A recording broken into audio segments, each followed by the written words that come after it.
Estando na hora aprazada, completo o quórum regimental e rogando proteção a Deus, declaro aberta a sessão ordinária desta egrégia, quarta turma, do dia 14 de março de 2018. Cumprimento todos os presentes, doutos desembargadores, douta representante do Ministério Público, senhoras secretárias, senhores advogados, senhores servidores, estagiários, senhoras e senhores. Submeto a apreciação da turma a ata da sessão anterior. Sem divergência, aprovada. Faculta a palavra para registros. Eu não tenho nenhum. Dando prosseguimento e iniciando os julgamentos, coloco em votação os embargos de declaração, processos físicos e PJE. Alguma divergência? Sem divergência, proclamo o resultado unânime dos julgamentos dos EDs. Embargos de declaração, processos físicos e PJE nos termos dos votos dos relatores. Processos que serão retirados de pauta. São 5 processos.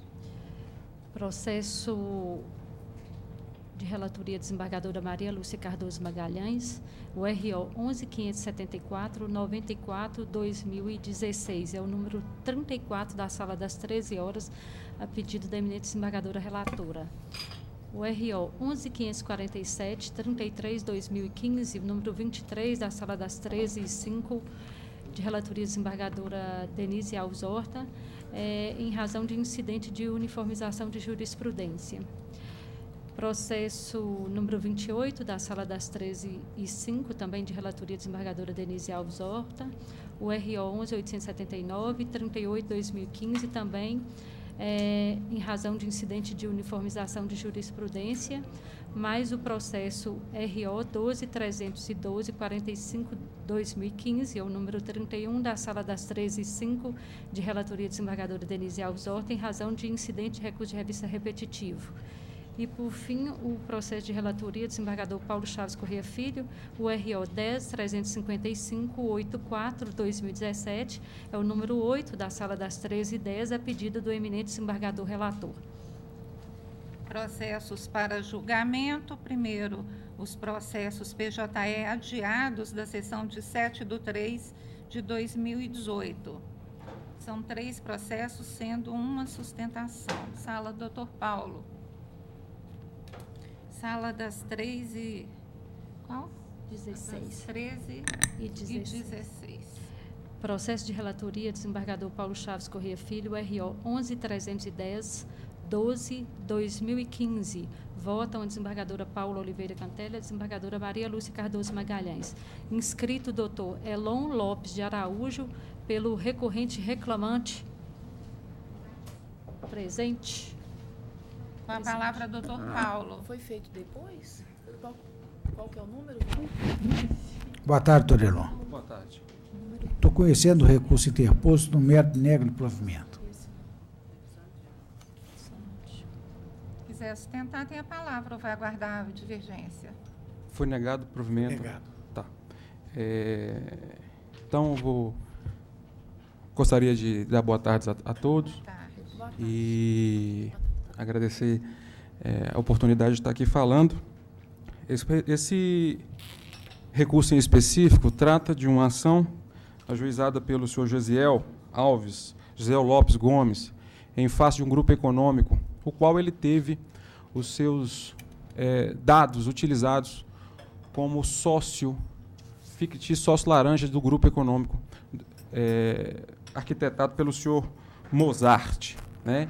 No recurso ordinário eu trago toda a engenharia que foi feita para incluí-lo como sócio da empresa, e ele, como 14 anos funcionário dessa empresa, é uma pessoa que, de poucas letras, teve o seu nome utilizado então aí como sócio, né, de forma fictícia, nesse quadro societário dessas empresas.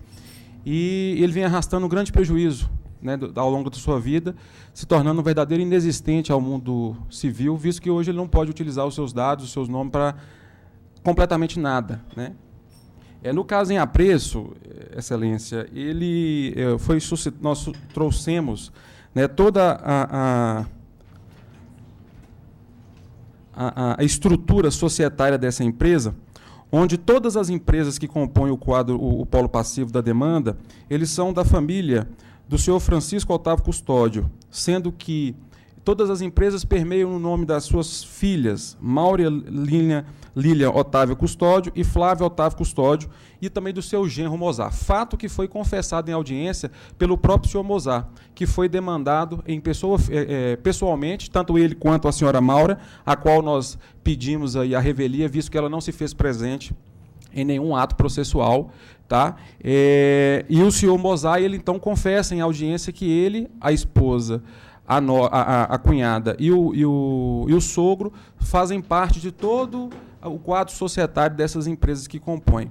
E foi demonstrado também pela testemunha ouvida em audiência que o senhor Mozart sequer sabia onde ficava a empresa a qual ele era responsável, ou ele se tornava como sócio, né? Ele não sabia guiçar o telefone da empresa, muito menos o endereço. Ele trabalhava há 14 anos na região de Venda Nova, em Vilarinho, e aqui a filial, a pretensa empresa acontecia aqui no centro da cidade, local que ele desconhecia completamente. Foi demonstrado em audiência também, de forma farta e documental, de forma testemunhal, que o senhor Mozart exigia dele, como empregado, que assinasse cheques, folhas e folhas de cheque, contratos e contratos junto com as instituições bancárias, né? E nós pedimos aí, então, que fosse declarada a inexistência da própria condição dele como sócio pela ausência do afecto societar, né? Nós trouxemos aí em recurso ordinário toda essa estruturação que retira dele qualquer característica de como sócio, seja ele real, seja ele de fato dessa empresa. Outra questão também que foi trazida à baila aqui nesse processo diz respeito à própria condição dele como empregado, né, porque ele atuou também como empregado em outra empresa. E lá, como empregado, ele nunca teve, durante 14 anos, nunca gozou férias, o que foi também comprovado pela testemunha ouvida por ele. Né? Ele nunca teve qualquer tipo de usufruto, ele nunca teve qualquer tipo de gozo de período de férias. Foram 14 anos sem férias.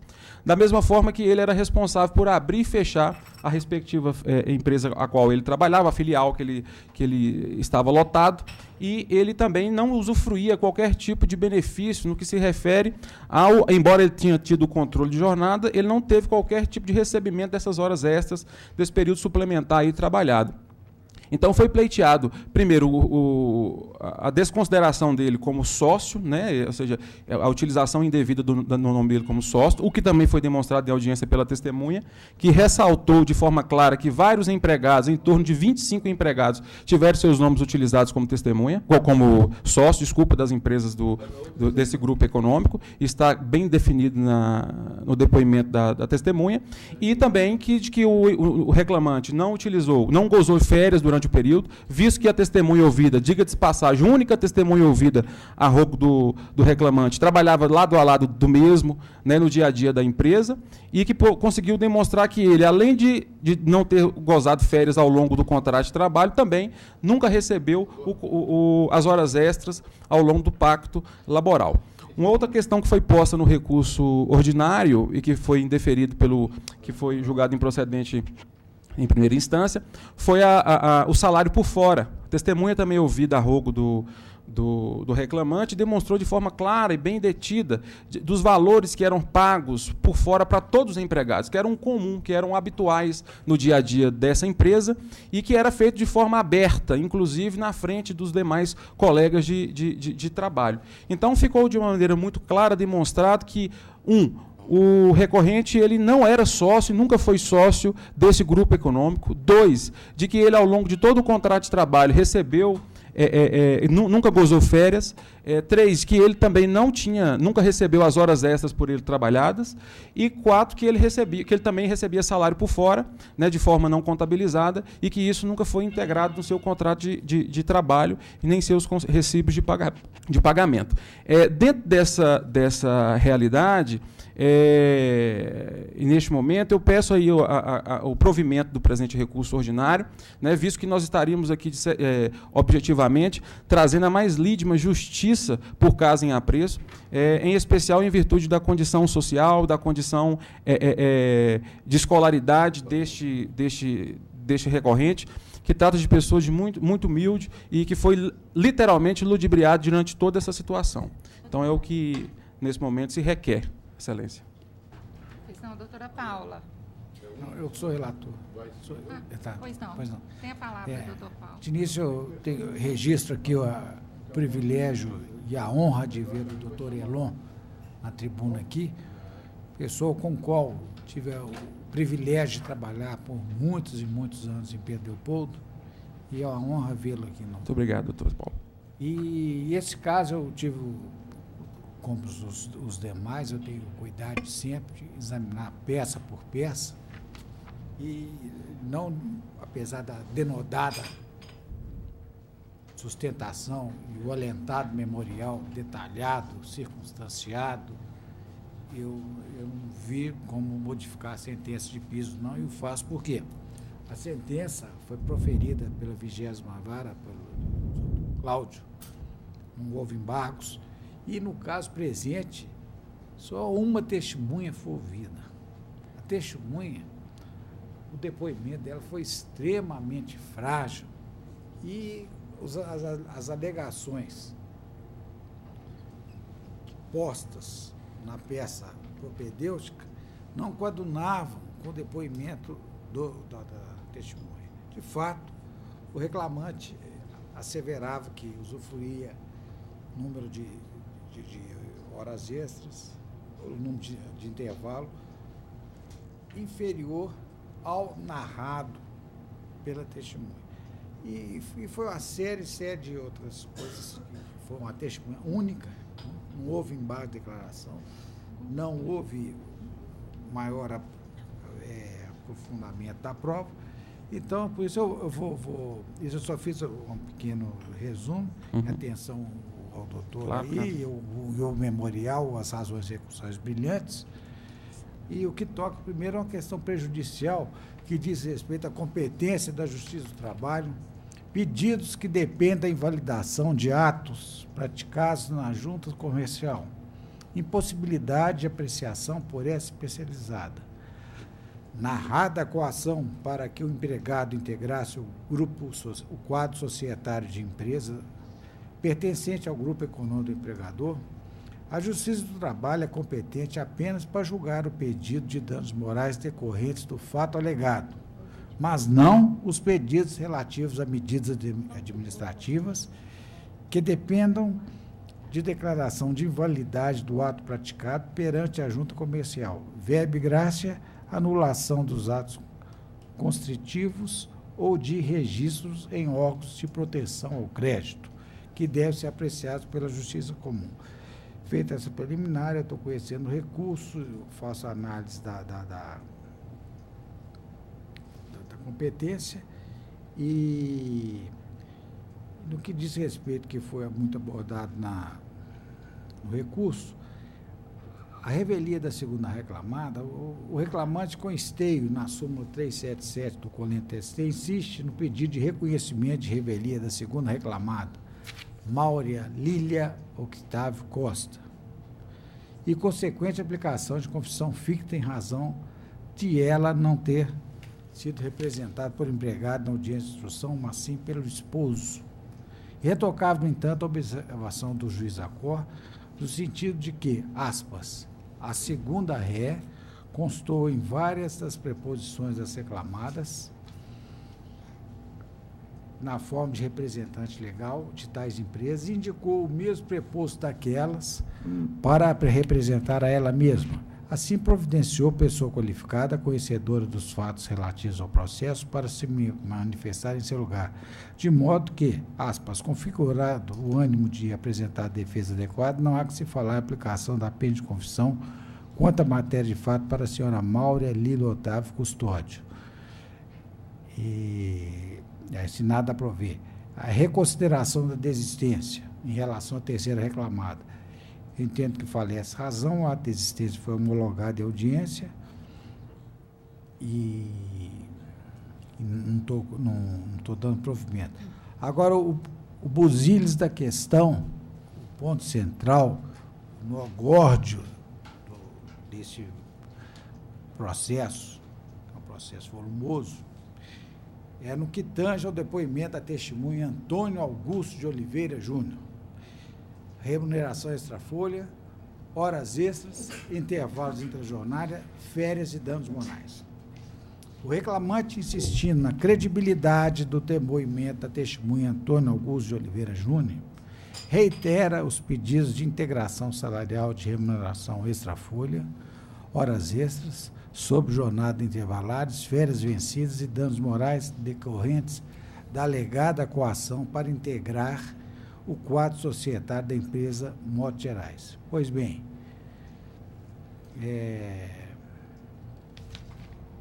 a despeito da resignação, é clara a ausência de isenção de ânimo da testemunha referida, tal qual eu fiz esclarecimentos no limiar da sessão, que compromete a credibilidade do depoimento por ele prestado, conforme demonstrado na sentença, uma vez que apresentou declarações claramente inverossímeis, chegando até mesmo, data máxima vênia, a contrariar o depoimento pessoal do reclamante.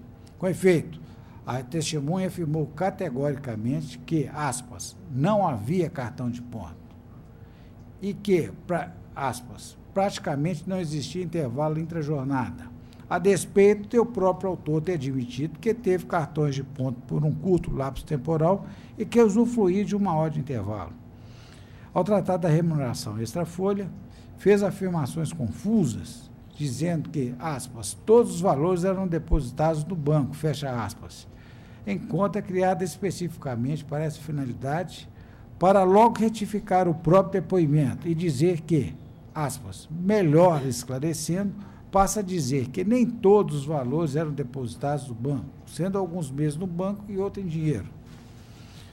Após afirmar que o autor foi intimidado, juntamente com outros 25 empregados, a tornar-se sócio de uma empresa do réu, e até mesmo assinar, aspas, cheques em branco para o financeiro da reclamada, disse que o autor não sabia o endereço nem telefone da empresa da qual se tornou sócio, o que, com a devida vênia, não é crível, especialmente diante das preocupações que a testemunha afirma terem sido externadas pelo reclamante em relação ao assunto, sendo válido observar que o reclamante admitiu ter exercido atividade empresarial juntamente com a esposa, o que demonstra que tinha compreensão suficiente do tema para sair em busca dessas informações.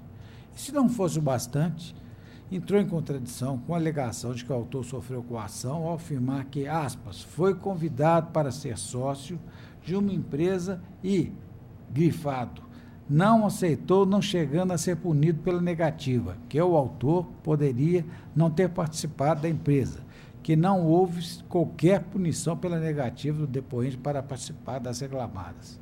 As inconsistências apontadas, somadas ao convencimento do juiz Racor, acerca da imprestabilidade do depoimento, princípio da mediação da prova, leva à necessidade da desconsideração do depoimento prestado, em razão da falta de isenção de ânimo da testemunha. De fato, a falta de isenção de ânimo compromete a integralidade do testemunho, não apenas dos trechos apontados, com o fim de demonstrá-lo. A despeito da resignação, é clara a ausência de isenção de ânimo da testemunha referida, que compromete a credibilidade de depoimento por ela prestada, conforme demonstrado na sentença, uma vez que apresentou declarações, repita-se, claramente inverossímeis, chegando até mesmo a contrariar o depoimento pessoal do reclamante. Por isso, rogata máxima vênia, deve ser mantida a sentença que rejeitou os pedidos citados, uma vez que a única prova invocada nas razões recursais, por sinal brilhantes, é o referido depoimento, incapaz de desincumbir o autor do ônus probatório. Nada a prover. E, com esse resultado, eu entendo prejudicado os demais pedidos consubstanciados do grupo econômico. Essa é a minha proposta de voto. Não sem antes cumprimentá-lo, doutor. Muito obrigado, doutor Paulo. Atenção, doutor Paulo. Agora a doutora Paula. Também cumprimento o doutor Elon e cumprimento também um grande professor, e é um prazer tê-lo aqui na tribuna. E, não obstante a clareza da sustentação oral, eu estou plenamente de acordo com a proposta de voto. Pois não, doutora Maria Lúcia. Então, Unânime nos termos do voto do relator. Obrigado, Excelência. Obrigado. Boa Bom tarde. dia. Boa tarde. Seguinte. Processo adiado da sessão passada e com sustentação oral já realizada. O RO 10.650, 36/2017, é o número 1 da Sala das 13h06, de relatoria desembargadora Maria Lúcia Cardoso Magalhães. Votam a desembargadora Denise Alves Horta e desembargador Paulo Chaves Corrêa Filho. Presente o doutor Daniel Ribeiro Brandão Pereira pelo recorrente. Este processo foi adiado da semana passada com o meu pedido de vista e a doutora Maria Lúcia já tinha proferido o seu voto. Poderia repetir, doutora Maria Lúcia, por favor? A conclusão. Estou conhecendo o recurso ordinário interposto pelo reclamante e no mérito negando o provimento.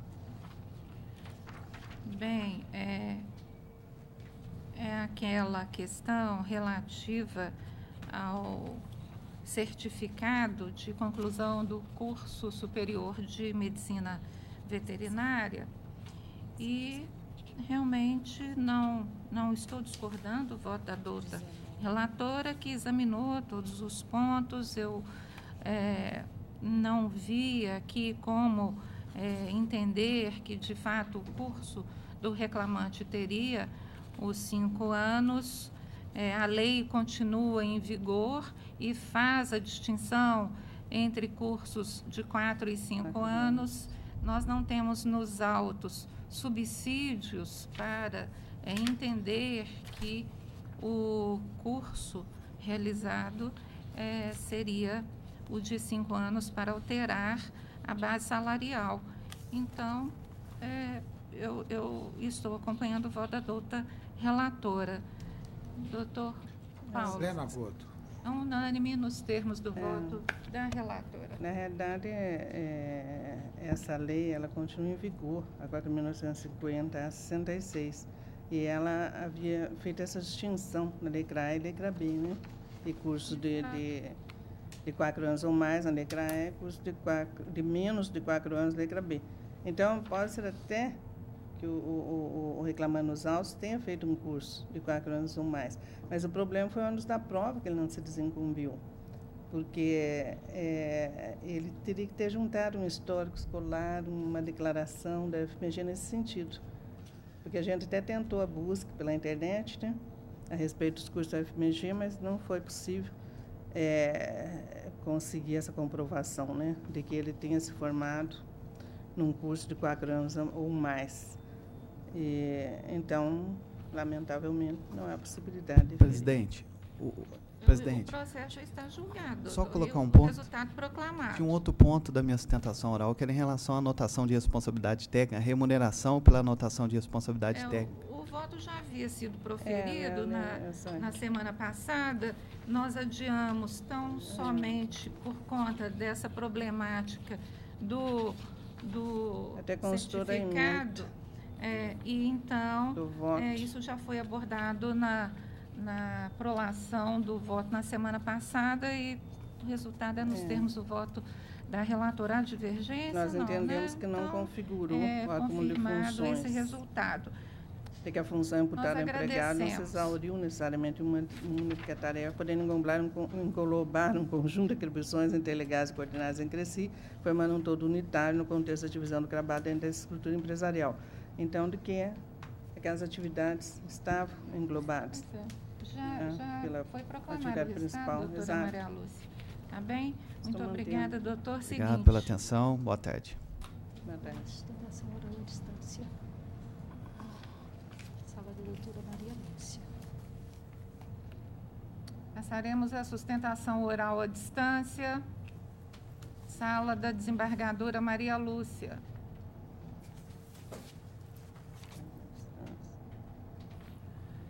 Processo de relatoria desembargadora Maria Lúcia Cardoso Magalhães, o número 8 da Sala das 13 horas, o RO 10.708.46/2016. Vota a desembargadora Denise Alves Horta, desembargador Paulo Chaves Corrêa Filho. Inscrito o doutor Anderson Kleber Machado da Mota, do Foro de Pouso Alegre. Boa tarde, doutor. Está nos escutando? Boa tarde, Excelência. Estou ouvindo, sim. Ah, pois não. Então, vou passar a palavra à doutora desembargadora relatora, doutora Maria Lúcia.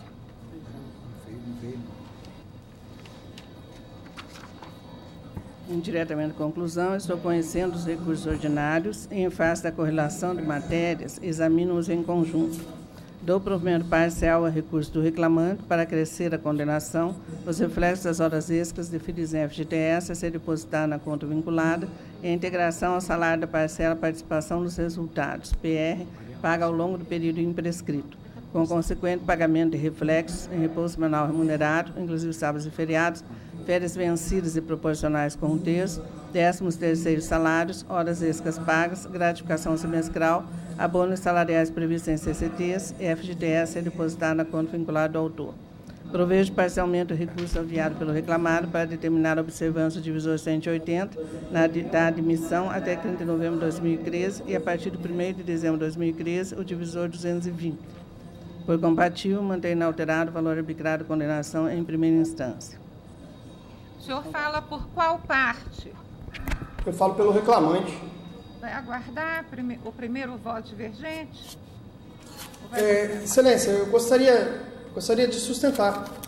Tem a palavra, então. É porque picou aqui, eu acho que eu ouvi, mas eu acho que eu consigo falar aqui. Primeiramente, eu queria falar a respeito do correto enquadramento do autor no artigo 224 da CLT, como bancário ordinário por todo o período. Nesse presente caso, o princípio da primazia da realidade é o que deve prevalecer. A sentença mesmo ela admite que, muito embora existam diversas nomenclaturas imputadas ao réu, as tarefas eram as mesmas em todos os cargos. Inclusive, o único que possuía fidúcia diferenciada era o gerente geral. As testemunhas elas foram enfáticas a relatar a respeito da condição do autor. Pede-se vênia para dizer sobre o depoimento da testemunha Cíntia Ramos, que foi a que mais tempo trabalhou com o autor. Do depoimento a gente consegue extrair o seguinte, que nenhum dos cargos mencionados tinha assinatura autorizada, que essas funções eram as mesmas em todas as agências, que nem a depoente nem o reclamante tinha subordinado, que não tinha alçada individual de crédito, que tinham acesso a cadastro de clientes, informações consideradas sigilosas, não aconselhavam os clientes, o que era feito apenas pelo gerente geral, que não poderiam autorizar pagamento de cheque na compensação. Eco perfeito veio da outra testemunha, Carla Josiane, que disse: o reclamante e a depoente não tinham subordinados, que os empregados que ocupavam os cargos de gerente de relacionamento, agente, atendente e assistente comercial realizavam basicamente as mesmas funções, que a depoente e o reclamante não tinham assinatura autorizada, nem alçada individual, que nem a depoente e nem o reclamante tinham carteira de clientes, apenas atendiam. A única testemunha que abordou a questão de possível carteira de cliente teria sido a testemunha do réu, e esse mesmo ela fala que nesse período ela não trabalhava com o autor, que ela ficou sabendo. Ela não falou de uma coisa que ela viu ou que ela teve contato. O próprio preposto do réu, ele diz o seguinte, que em geral é o gerente geral que analisa a proposta de crédito que ultrapassa o limite definido. As testemunhas elas foram uníssonas na comprovação de ausência de fidúcia. Conforme leciona Malatesta, o ordinário se presume e o extraordinário se comprova. E comprovar o extraordinário, que é a exceção do artigo 224, por todo o período, cabia ao réu nos termos da súmula 102.1 do Colendo TST. E nisso ele não se desincumbiu. Quando a sentença cita que houve contradição da documentação com as testemunhas, nesse caso não se trata de querer desmentir um documento com a testemunha. Se trata de colher o que de fato ocorria, a realidade vivenciada pelo autor. É um dos princípios mais comezinhos dessa especializada, que é o princípio da primazia da realidade. De outra forma, a gente teria que descartar até o depoimento da testemunha do réu, que em várias situações ela traz pontos contraditórios com a documentação. O mesmo se diga com a imprestabilidade dos cartões de ponto, Excelência. Nesse ponto também, vale-se o princípio da primazia da realidade. As testemunhas foram incisivas, as que trataram do caso foram incisivas a respeito da imprestabilidade do controle de jornada. A testemunha Carla, ela disse o seguinte, que a jornada de trabalho não era corretamente anotada no controle de jornada. A testemunha Cíntia, que os horários anotados no ponto não eram efetivamente trabalhados.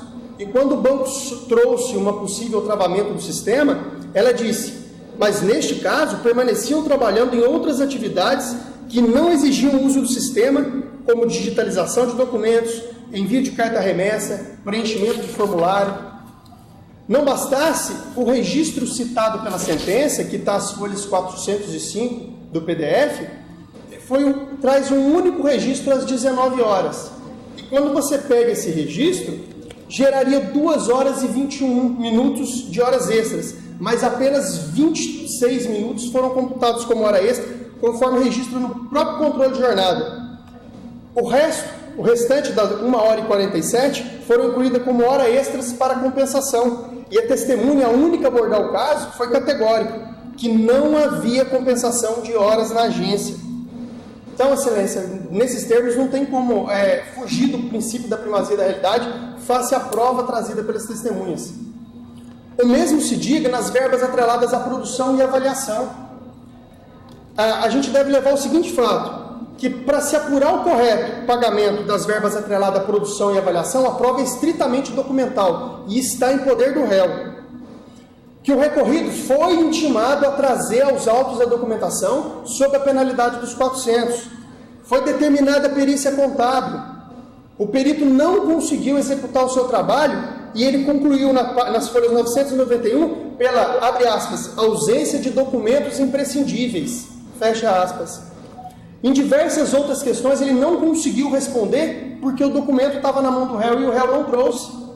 Por exemplo, a resposta ao quesito 4, na página 997 do PDF, ele diz o seguinte, resposta prejudicada, visto que não são fornecidos em totalidade os documentos necessários que demonstrem como os referidos prêmios são calculados.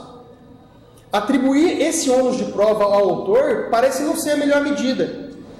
Veja que o próprio recorrido, ele reconhece as diferenças, porque foi ele quem pediu a perícia. Nas folhas 861 do PDF, ele diz assim, a reclamada requer a realização de perícia contábil para apuração das diferenças de comissão. Aí pergunta-se, se a prova é estritamente documental, está na mão do réu, ele é intimado a trazer aos autos, não traz, frustra o trabalho do perito, como o autor vai apontar essas diferenças? Se nem o perito conseguiu, os documentos não estão nos autos. Pede-se ver, inclusive, para ressaltar um caso análogo dessa turma, onde foi analisado o princípio da melhor aptidão da prova. Processo de relatoria da desembargadora doutora Maria Lúcia Cardoso Magalhães, com revisão da doutora desembargadora Denise Alves Hortas e o voto do desembargador Paulo Chaves Correia Filho. Cabia ao reclamado demonstrar que o reclamante não obteve desempenho satisfatório. No entanto, o reclamado quedou-se inerte, não se desincumbindo do seu ônus probatório, a teor do artigo 818, 373.2 e 400 do CPC.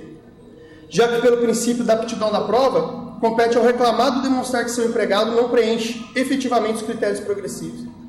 Então, Excelência, haja visto todo esse quadro, não tem como fugir do princípio da primazia da realidade e a ausência de documentos nos autos, pelo que pede que seja provido o recurso ordinário do reclamante. A palavra, doutora Maria Lúcia.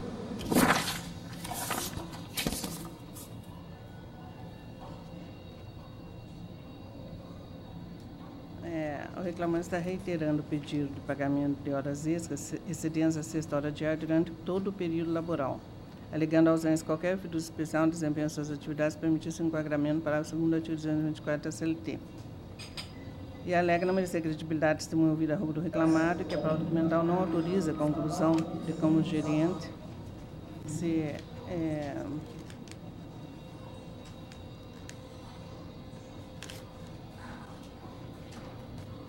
inseria nas disposições do parágrafo 2º do artigo 224 da CLT. E sustenta a imprestabilidade dos cartões de ponto, que as horas extras registradas e não quitadas não foram objeto de compensação. Bom, a questão das horas extras,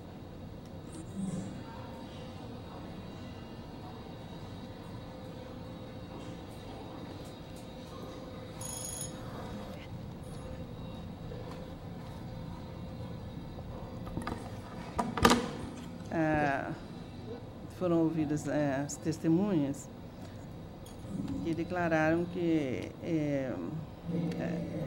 quanto às horas extras, foram ouvidas as testemunhas Carla Josiana Costa Munhoz, Cintia Cristina Ramos Brito e Ana Carla Simone, ouvida a roubo do banco reclamado. E pela análise dos depoimentos testemunhais, em que pesa o prestígio que merece a prova oral, observei contradições existentes entre os depoimentos e também em relação à prova documental colugida aos autos, que lançam margem de descrédito às afirmações feitas em juízo e que traduz a necessidade de especial cautela na valoração dessa prova. Porque, como constou na decisão do primeiro grau, o contexto probatório dos autos, consoante analisado pelo juiz Acó, demonstrou que, abro aspas, como se escreve da prova oral, as testemunhas vivenciaram momentos diferentes do concreto trabalho do reclamante. Pelos locais de prestação do serviço, verifica-se que a testemunha Cintia Cristina foi a que teve um período maior de convivência com o reclamante, que pode ser mensurado que 2012 e 2015.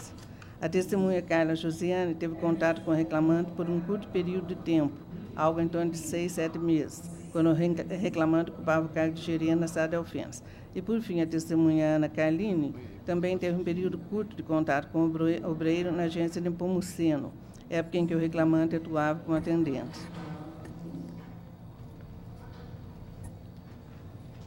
Em que pese o prestígio, que merece a prova oral, observei as contradições existentes entre os depoimentos e também em relação à prova documental coligida nos autos, que lançam margem de descrédito às afirmações feitas em juízo, o que traduz a necessidade de especial cautela na valoração dessa prova.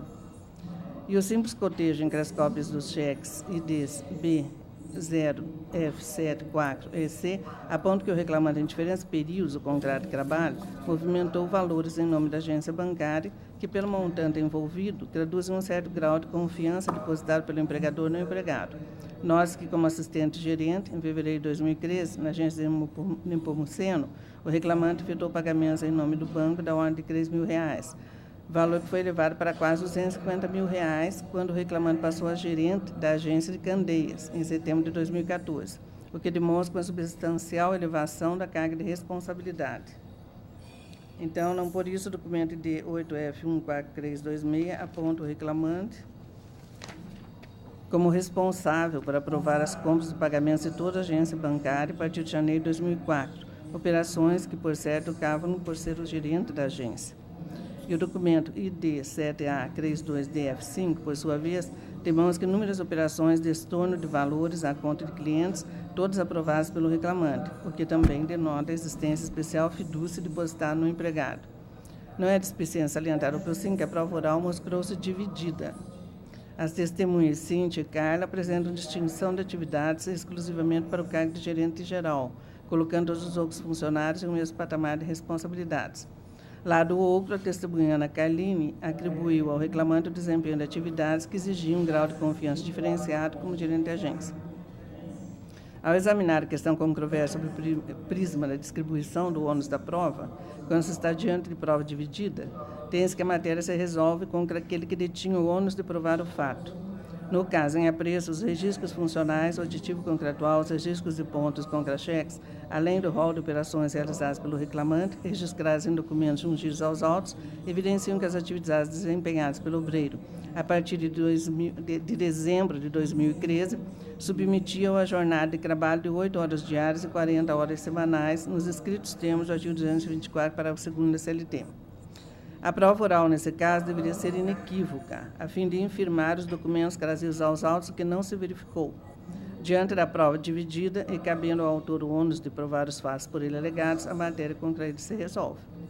Cumpre esclarecer ainda que a dinâmica de trabalho narrada pelas testemunhas em certos aspectos foge por absoluto à realidade vivenciada nas agências bancárias, fato que sempre são trazidos à prestação da especializada e, portanto, são de conhecimento e juízo pelas regras da experiência. No caso do banco reclamado, por exemplo, não há como credibilizar a alegação de que somente o cargo de gerente geral apresenta distinção funcional. Ora, o reclamante foi o único gerente a atuar em cidades como Candeias e Alfenas, por exemplo, o que torna inimaginável que em uma estrutura empresarial todos os funcionários lá atuantes estivessem no mesmo patamar hierárquico. Ademais, a prova oral sugere, em alguns aspectos, que sequer haveria distinção entre a fiducia depositária entre gerentes de uma agência pequena e aqueles atuantes da categoria personalité, por exemplo, ou mesmo entre gerente de pessoa física e gerente de pessoa jurídica, onde as transações realizadas, os valores movimentados e o nível de exigência dos clientes diferenciam substancialmente. Isso, fechando aspas, estava reportando a decisão do primeiro grau. Então, eu estou confirmando, sim, a respeitável decisão que antecedeu que o reclamante da admissão até 30 de novembro de 2013 estava submetido a jornada de trabalho de 6 horas diárias e 40 horas semanais. E, a partir de 1º de dezembro de 2013, até a extinção do contrato como gerente, passou a se submeter a jornada de 8 horas diárias e 44 horas semanais, conforme disposto no artigo 224 para a segunda CLT. No que diz respeito à jornada laborada, relacionou o reclamado aos autos, os cartões ponto relativos todo o período contratual, assim como os contra-cheques, que revelam o habitual pagamento de horas extras, competindo ao autor em firmar os cartões de ponto apresentados, o ônus do qual não se desincumbiu. Pelo contrário, o exame dos cartões de ponto revela que nos dias em que ocorreu a prestação de horas extras, como a título exemplificativo em outubro de 2014, o horário de saída era devidamente registrado com a apuração das horas extras devidas. Lado outro, a prova oral também no aspecto é contraditório, apontando horários que comprometem a credibilidade das informações prestadas. Então, aí eu reporto as testemunhas quanto a essa questão, né, dos horários e saliento ainda a correta análise da prova oral efetuada pelo juiz Ocó, no sentido de ser, abro aspas, curioso observar que, não obstante as testemunhas Carla e Cíntia tenham afirmado que todos os empregados, inclusive elas, com exceção do gerente geral, desempenhavam as mesmas atividades, os horários de trabalho por ela apontados para o reclamante são consideravelmente mais elásticos. Uma delas afirmou que o reclamante iniciava sua jornada de trabalho às 8h30 e a outra que o início se dava antes das 7h45, ou seja, quase 1 hora de diferença. A contradição entre os depoimentos assume especial relevância se considerarmos que as testemunhas, por determinado período, trabalharam junto ao reclamante na agência Alfenas. Além disso, consideramos que a própria testemunha admite que o sistema informatizado reclamado era desabilitado, gravado, após a marcação do fim da jornada de trabalho, foge ao usual, ao razoável que comumente se observa, com a informatização de procedimentos, que o obreiro permanecesse por cerca de 2 horas diárias no preenchimento de formulários e envio de correspondências. Fecho aspas. Não prospera, assim, a pretensão do autor de reforma da respeitável decisão, vez que os cartões de ponto não foram firmados pela prova oral. Então, é nesse sentido que eu estou mantendo o meu voto. Quanto à questão das horas extras, estudando provimento parcial ao recurso do reclamante, para crescer a condenação aos reflexos das horas extras deferidas em FGTS, ser depositado quando vinculado ao autor, e provejo parcialmente ao aviado pelo reclamante para determinar a observância do divisor 180 da dimensão até 30 de novembro de 2013 e, a partir de 1º de dezembro de 2013, o divisor 220. É resumo. Eu estou acompanhando o voto da doutora relatora, brilhante voto, muito detalhado, a prova robustamente examinada. Doutor Paulo. De acordo. Então, unânime nos termos do voto da relatora. Doutor, muito obrigada. Obrigado, Boa excelente. tarde. Seguinte. Saiu. Vamos lá. Não, obrigada. O sistema saiu aqui. Aceita, não pode. Hoje é bom. Hoje é uma coleção básica.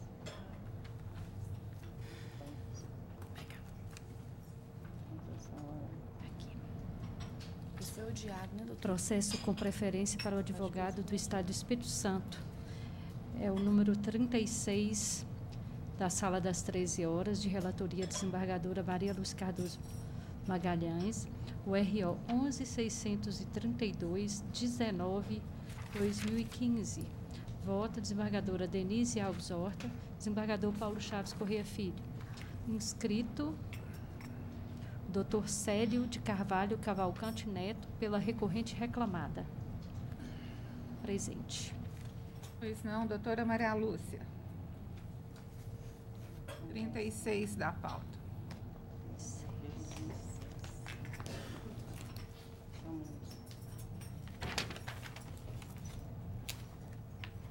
Foi feita a inscrição depois.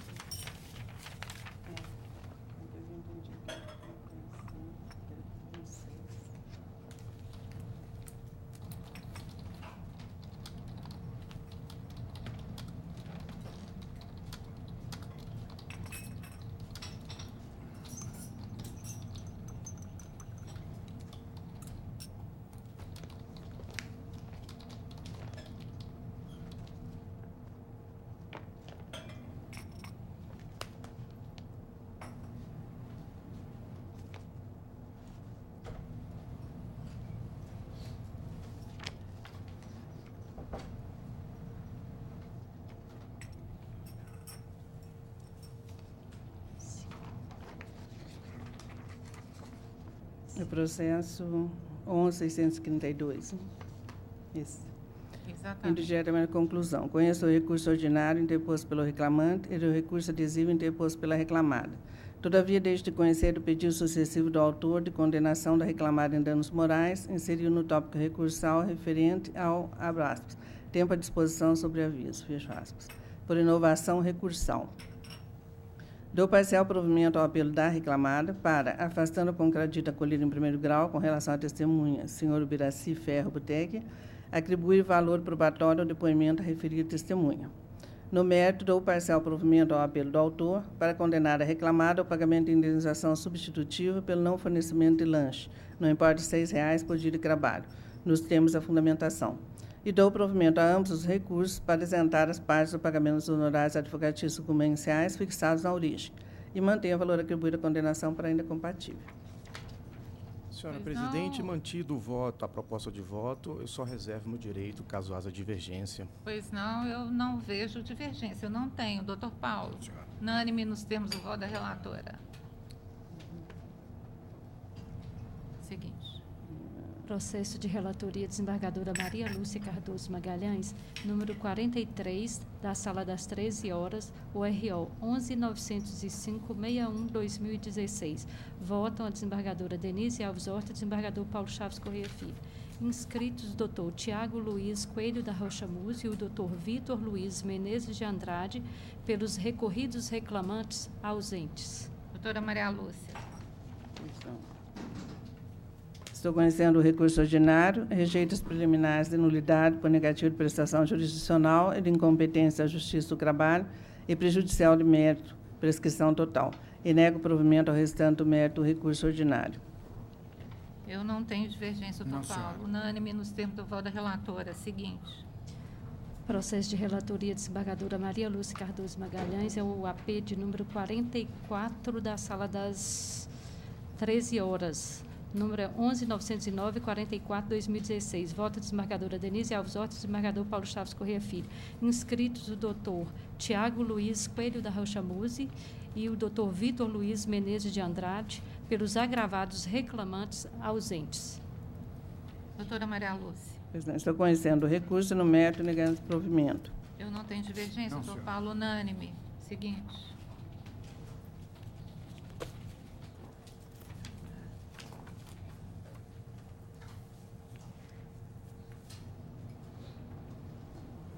Processo de relatoria, desembargadora Maria Lúcia Cardoso de Magalhães, número 50, da Sala das 13 horas, ORO 12.562.23/2015.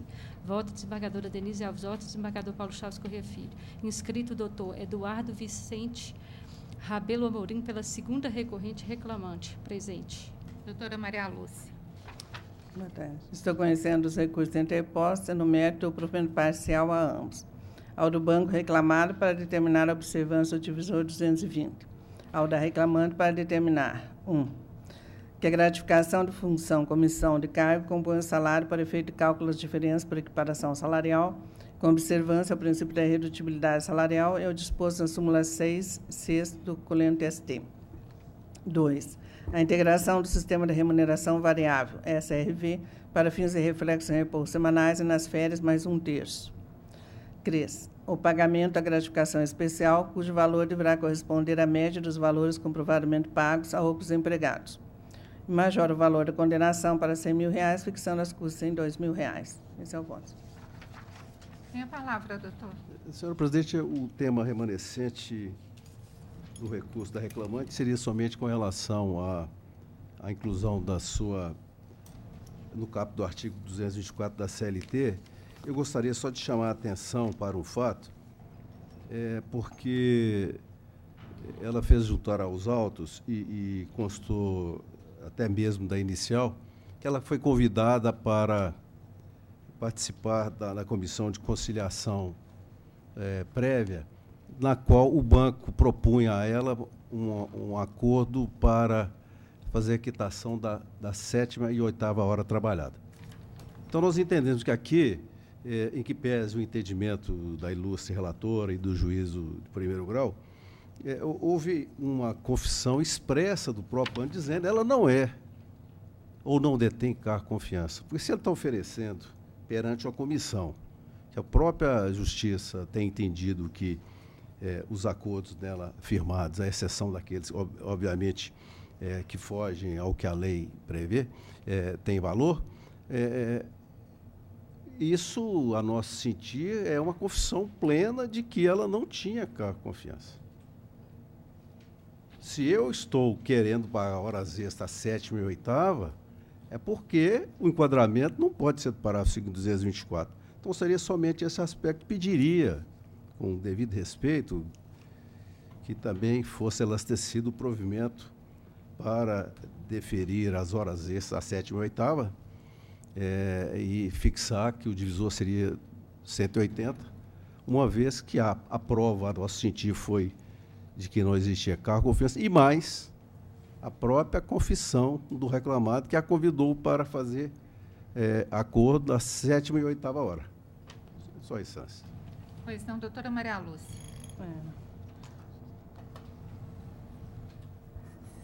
A reclamante busca a condenação do reclamado ao pagamento de 7ª e 8ª horas laboradas como extras, alegando nunca ter exercido com função de confiança bancária.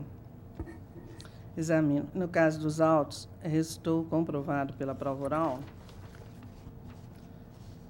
notadamente pelo depoimento pessoal da autora, consignado no ID F2A 5636 e transcrito na sentença, que a autora desempenhou as funções de gerente de relacionamento Van Gogh, atendendo pessoas físicas com rendimento acima de R$ 4.000 e detinha grau de fidúcia especial no desempenho de suas funções, que é enquadrável no disposto parágrafo 2º do artigo 224 da CLT. Destaque como corretamente sentenciado, o autor não faz jus ao pagamento das 7ª e 8ª horas trabalhadas como extras, devendo receber como extraordinário somente o que exceder a 40ª hora semanal. No que concerne aos registros lançados com cruz de ponto, na esteira de posicionamento em primeira instância, entendo que esses não retratam a real jornada de trabalho da reclamante, mas tão somente sua frequência. E a prova oral comprovou que o registro do ponto no início da jornada ocorria após a realização da reunião diária e que após o registro da saída, a reclamante permanecia mais uma hora na agência.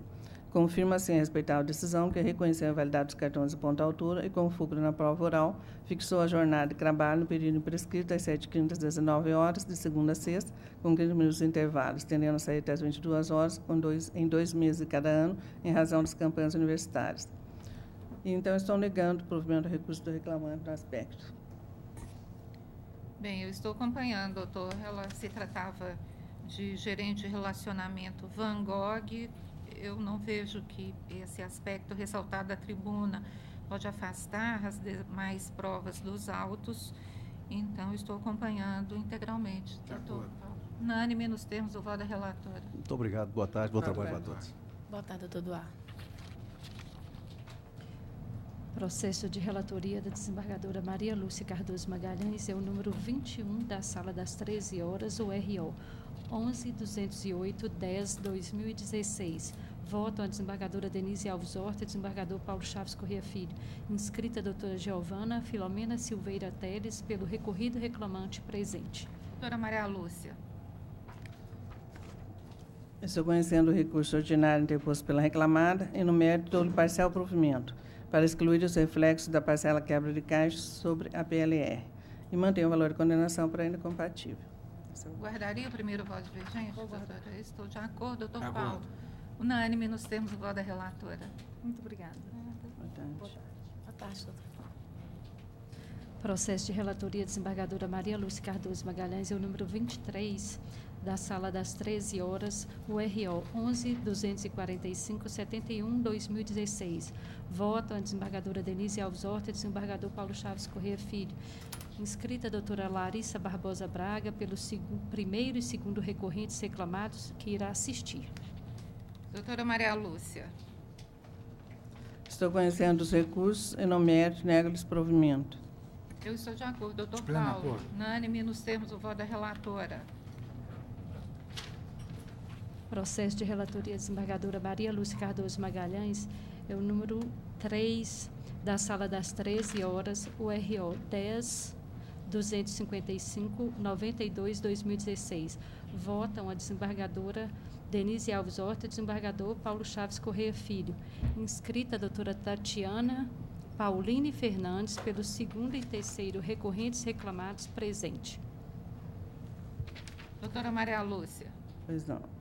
Em conclusão, rejeito preliminar suscitado em razões pelo autor, de não conhecimento do apelo dos reclamados por falta de preparo, motivo pelo qual conheço os recursos ordinários interpostos pelo reclamante e pelos reclamados, e no mérito do parcial provimento ao apelo dos réus, para, afastando o reconhecimento do vínculo empregatício relativamente ao período de 14 de janeiro de 2011 a 31 de março de 2013, excluir a condenação, as diferenças salariais e reflexos diferidos no tocante a tal período, as férias 2011, 2012, 2012 e 2013 em dobro, os 13º salários relativos aos anos 2011, 2012, 2013 e 2014, o adicional noturno referente ao período, a parcela, ajuda de custo de alimentação relativa ao período, bem assim 5 horas, em razão da ausência laboral aos sábados, das 8 às 13 horas, o que deve ser observado quando a apuração das horas extras deferidas. O CRUSIM exclui-se da condenação a obrigação de fazer consistente na retificação da CTPS do autor para fazer constar a admissão em 14 de janeiro de 2011, com salário conforme o piso convencional da categoria. Nego o provimento ao apelo do autor. Reduz o valor da condenação de R$ 50.000 para R$ 25.000, com a consequente redução das custas processuais de R$ 1.000 para R$ 500 pelos reclamados, os quais poderão pleitear pela via própria a devolução do valor recolhido a maior, folhas 3.742, após o trânsito em julgado desta decisão. Esse é o voto. Aguardaria divergência, Sim. doutora? Eu não tenho divergência, total. Unânime nos termos do voto da relatora. Muito obrigada, boa tarde. Processo de relatoria, desembargadora Maria Lúcia Cardoso Magalhães, o número 45 da sala das 13 horas, o ROPS 12.012.29/2017. Votam a desembargadora Denise Alves Horta e o desembargador Paulo Chaves Corrêa Filho. Inscrito doutor Daniel Quintino Tostes Martins, pela recorrente reclamada, presente. Doutora Maria Lúcia. Estou conhecendo o recurso, por quanto próprio e tempestivo, preenche os demais pressupostos de admissibilidade. E no mérito, nego-lhe provimento, confirmando respeitar a sentença por seus próprios jurídicos fundamentos, na forma do artigo 895, para 1º, inciso 4 da CLT. É questão de justa causa. Minha palavra, doutor. Obrigado, Excelência. Cumprimento a todos, na pessoa da presidente. O caso aqui é muito objetivo, especificamente com relação à reversão da justa causa.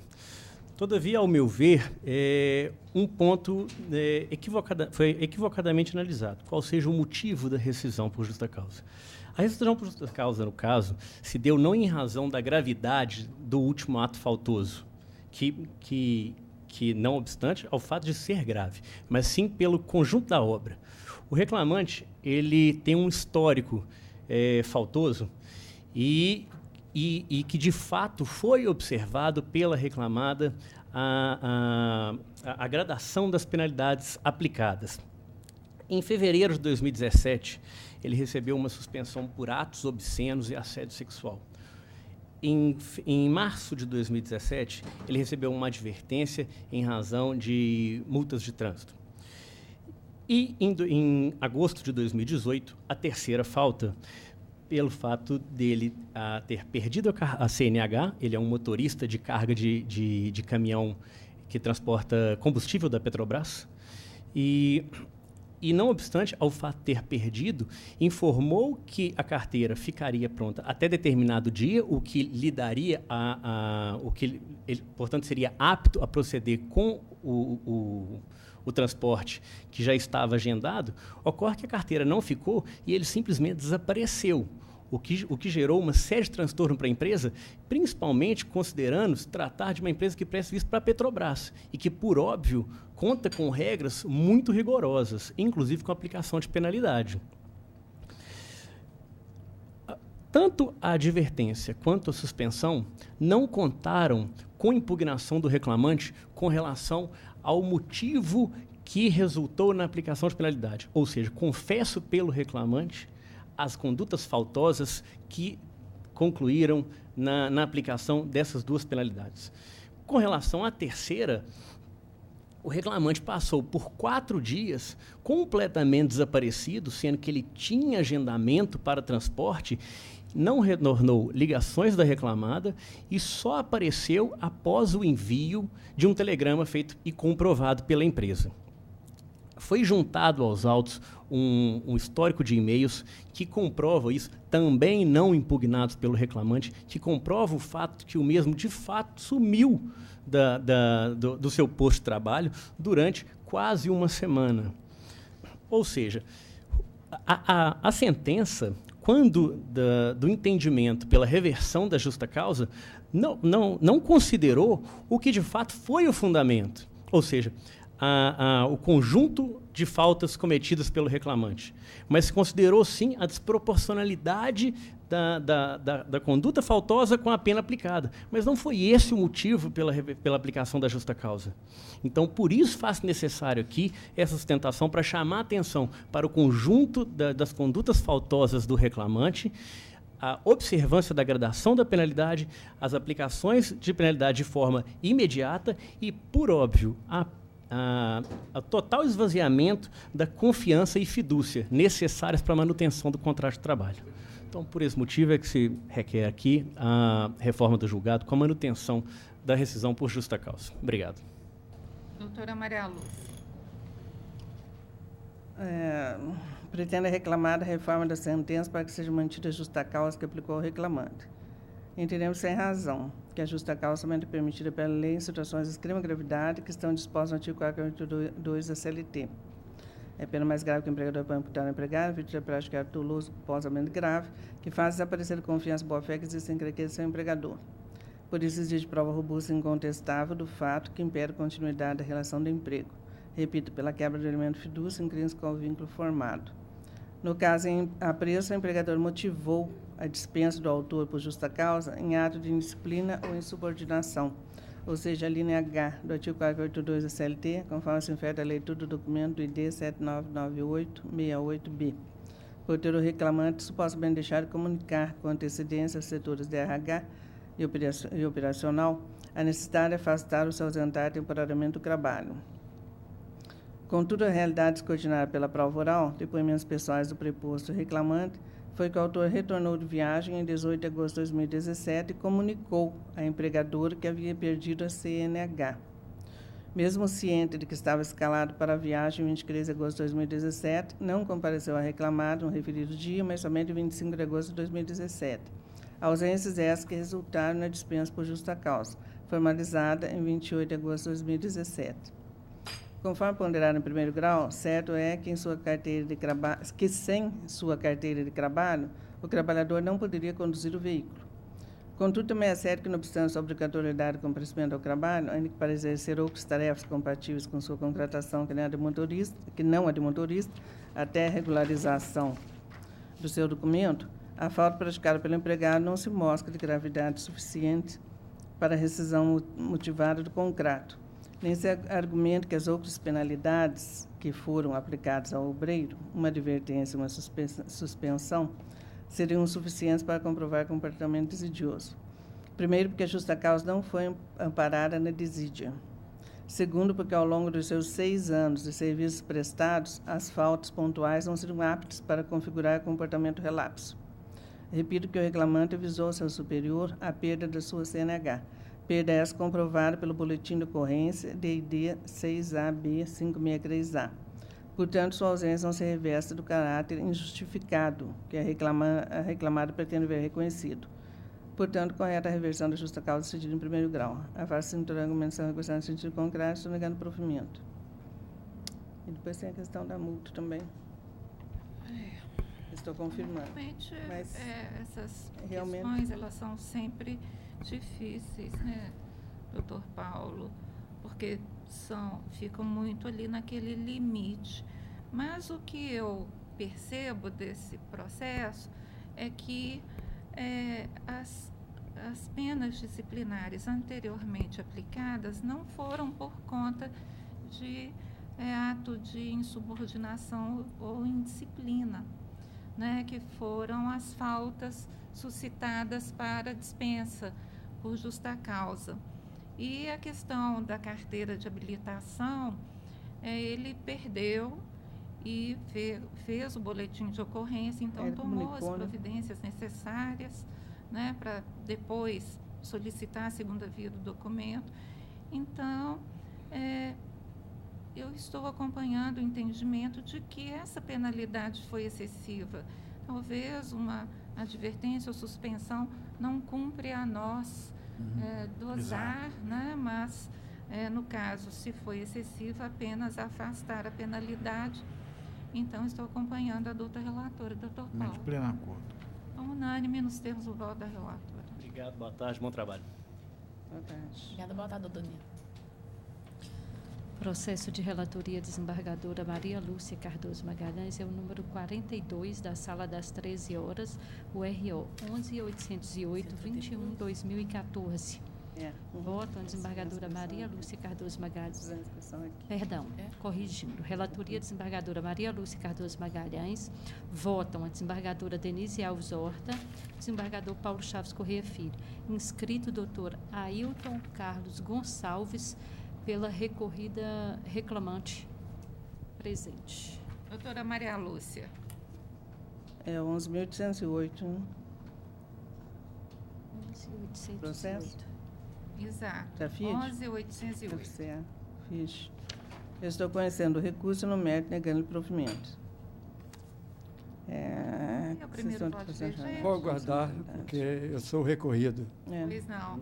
Eu estou de acordo, doutor Paulo. Agradeço a todos, o bom trabalho de vocês. Boa tarde. Agora é a sala da senhora, doutora. Agora acabou, né, doutora Maria?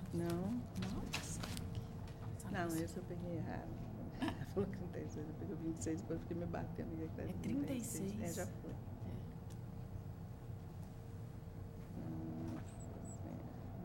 Processo de relatoria desembargadora Denise Alves Horta, número 20 da Sala das 13h05, RO 11.350/28/2017. Votam o desembargador Paulo Chaves Corrêa Filho e a desembargadora Paula Oliveira Cantelli. Inscrito o doutor Rafael Tadeu Santos de Souza, pelo primeiro recorrente. Conheço do recurso da reclamada e também do adesivo da reclamante. No mérito, nego-lhes provimento. Vai sustentar, doutor? Eu gostaria. Tem a palavra. Primeiro, bom dia a todos. Aliás, boa tarde a todos. Bom, trata-se do recurso ordinário da Claro, né, interposto em face da sentença de primeiro grau, que condenou ela ao pagamento tanto de horas extras como diferenças salariais decorrentes de equiparação salarial, ao qual, obviamente, a recorrente, no caso a Claro, né, não concorda a data máxima vênia com os fundamentos da sentença de primeiro grau.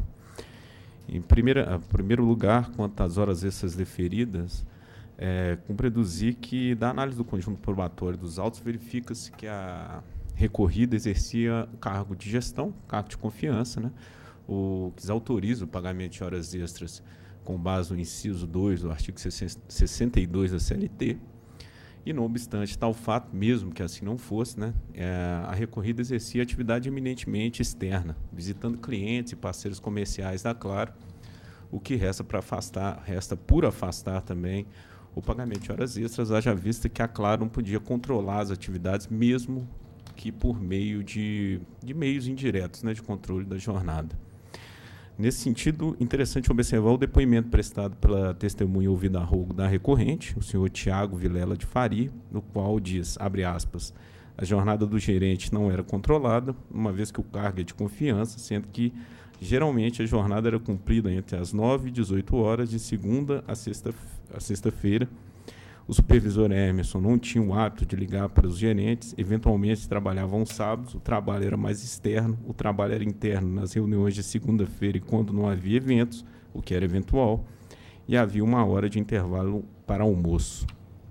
Da análise desse depoimento, posso tirar 3 conclusões. Primeiro, o trabalho da recorrida era exercido em horário comercial, e não por uma imposição da empresa, mas devido ao fato que era mais conveniente para o exercício da atividade propriamente dita, haja vista que ela fazia visita a clientes e parceiros comerciais. Ou seja, o trabalho dentro do horário comercial facilitava o desempenho das atividades da empregada. Outro ponto, não obstante não ser objeto desse recurso, é contra o intervalo entre a jornada. No depoimento, percebe-se que o recorrido tinha total liberdade para gozar do intervalo, usufruí-lo, no momento que achasse conveniente, o que também demonstra que não havia um controle da jornada de trabalho dela. E, por fim, a inexistência de meios indiretos do controle da jornada. Esses 3 pontos podem se visualizar do depoimento da testemunha arrolada, ouvida, né, a rogo da empresa. De fato, o que fica claro nos autos é que não interessava para a empresa o controle das atividades exercidas pela recorrida, mas, efetivamente, o resultado das vendas realizadas, né? Tanto para a empresa era interessante, por se criar novos parceiros e clientes, como para a própria recorrida, em razão das comissões, remuneração variável que ela percebia. Os horários que ela cumpria, enfim, não era de interesse mesmo da empresa. Ainda com base no princípio do livre convencimento motivado, né, é importante registrar que, botando-se em confronto o depoimento da testemunha Manuele de Araújo Botelho Moreira, que foi ouvida a rogo da recorrida, e em confronto o depoimento que eu acabei de citar, do senhor Tiago Vilela de Faria, ouvido a rogo da reclamada, deve prevalecer o último, né, o que se mostrou mais consistente e sólido para a comprovação dos fatos. Ele afirmou que não havia a necessidade, afirmou ainda, né, que não havia necessidade de aprovação da agenda semanal pelo gestor, a agenda semanal da recorrida, sendo que não havia nessa agenda semanal nem anotação de horário, nem de visitas. O supervisor realizava visitas das rotas, né, da recorrida, mas não avisava antes. E a testemunha também esclareceu que o supervisor Hermeson não tinha o hábito de ligar para os gerentes. Por fim, ele esclarece que, por uma questão de ética, informar para o gestor quanto a faltas e atrasos, mas isso não era necessariamente necessário, não era obrigatório. Diante de todos esses fatos, com base no depoimento da testemunha arrolada, a rogo da empresa, requer que seja reformada a sentença, sendo afastado o pagamento de horas extras. O outro ponto do recurso é quanto à equiparação salarial, que foi reconhecida com o paradigma que a própria testemunha que eu acabei de citar, o senhor Tiago Vilela de Faria.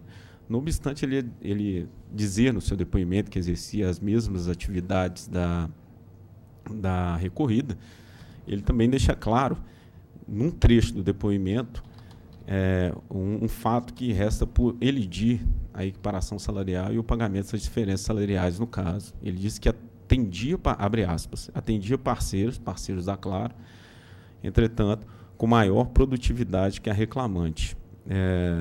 Em razão, inclusive, dessa diferença de produtividade, né, do modelo apontado com relação à recorrida, o mesmo, obviamente, ganhava um salário fixo e um salário variável superior ao da reclamante.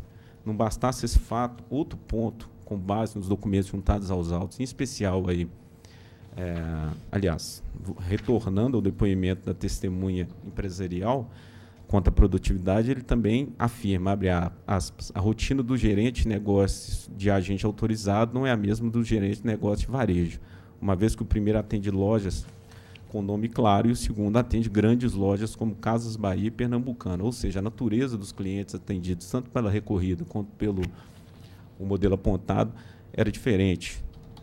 O modelo atendia clientes de maior porte do que a recorrida.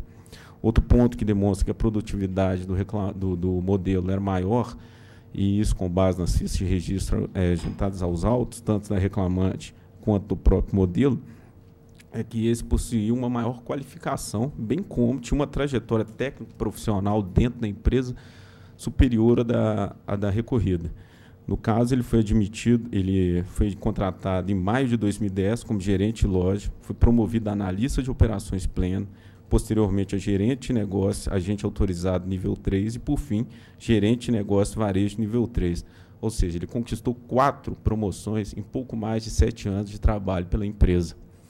Então, em razão tanto da experiência como do mérito, ele conseguiu promoções e reajustes salariais por merecimento ao longo do contrato de trabalho, sendo que, ao perceber uma remuneração maior do que a recorrida, não há qualquer tipo de violação ao princípio da isonomia por parte da empresa. Mostra só um reconhecimento pelas atividades exercidas por um profissional qualificado e que possuía um bom desempenho profissional, inclusive motivando que o mesmo continuasse no quadro da empresa. Então, seja por essas razões, né, de maior produtividade, maior qualificação, maior qualidade e perfeição técnica nas atividades, a empresa também requer a reforma da sentença nesses termos, para que seja afastado o reconhecimento da equiparação salarial e, com consequente, no pagamento de diferenças salariais e reflexos.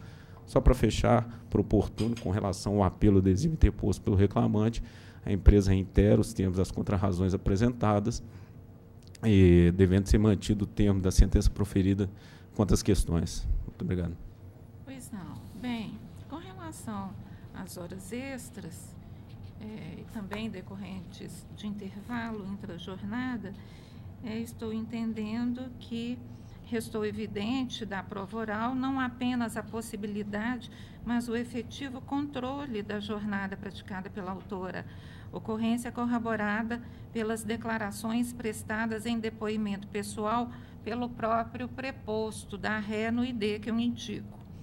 A prova oral revelou que a reclamante não exercia funções que exigissem poder de mando ou gestão, tampouco qualquer outro cargo de confiança que evidenciasse fidúcia especial no desempenho de suas tarefas, a ponto de enquadrá-la na situação do artigo 62.2 da CLT, bem assim que, não obstante externa, a jornada de trabalho praticada era efetivamente controlada, não havendo também que se cogitar da aplicação da exceção prevista no inciso 1 do mesmo artigo.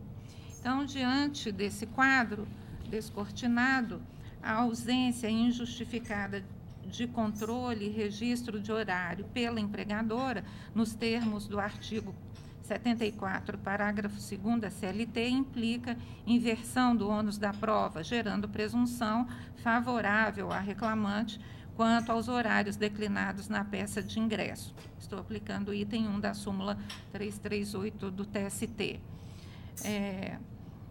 E ainda, sopesando os depoimentos testemunhais, considerados ainda critérios de razoabilidade e proporcionalidade, estou entendendo que é irreparável a jornada fixada na sentença de 8 às 19h15, de segunda a sexta, e os 2 primeiros sábados do mês, de 9 às 13. De segunda a sexta-feira, o intervalo era de 1 hora, sem intervalos aos sábados, jornada de até 4 horas. E, a despeito do que pretendem fazer parecer os recorrentes, a média fixada pelo juízo encontra-se em consonância com a prova produzida, inclusive no que respeita ao período intervalar, destinado à alimentação e descanso, tendo sido balizada ainda por critérios de razoabilidade e da proporcionalidade. Não prospera também a pretensão da reclamada concernente à aplicação do divisor 220, porque, nos termos da súmula da cláusula 4ª do contrato de trabalho entre as partes, foi estipulada a jornada mensal de 200 horas mensais. Por fim, devidas às horas extras, assim consideradas as laboradas para além da 40ª semanal, que por habituais repercutirão sobre repousos, férias com 1/3, 13º salários e FGTS, tal como fixado na sentença. Portanto, eu não estou provendo apelo no particular, nenhum dos 2 apelos.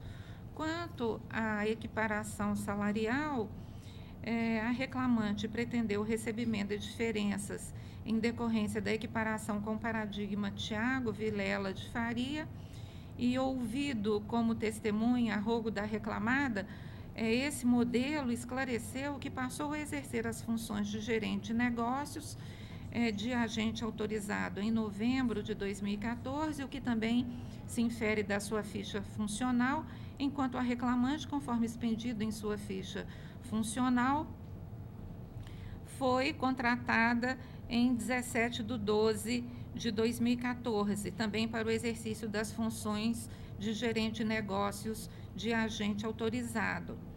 O preposto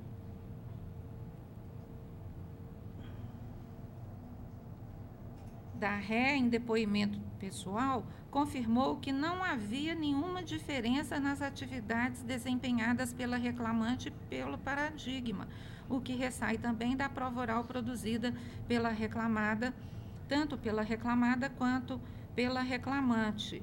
Eu cito aqui alguns trechos. As atividades exercidas pela reclamante e pelo paradigma eram as mesmas, sem qualquer distinção de qualidade, experiência ou perfeição técnica.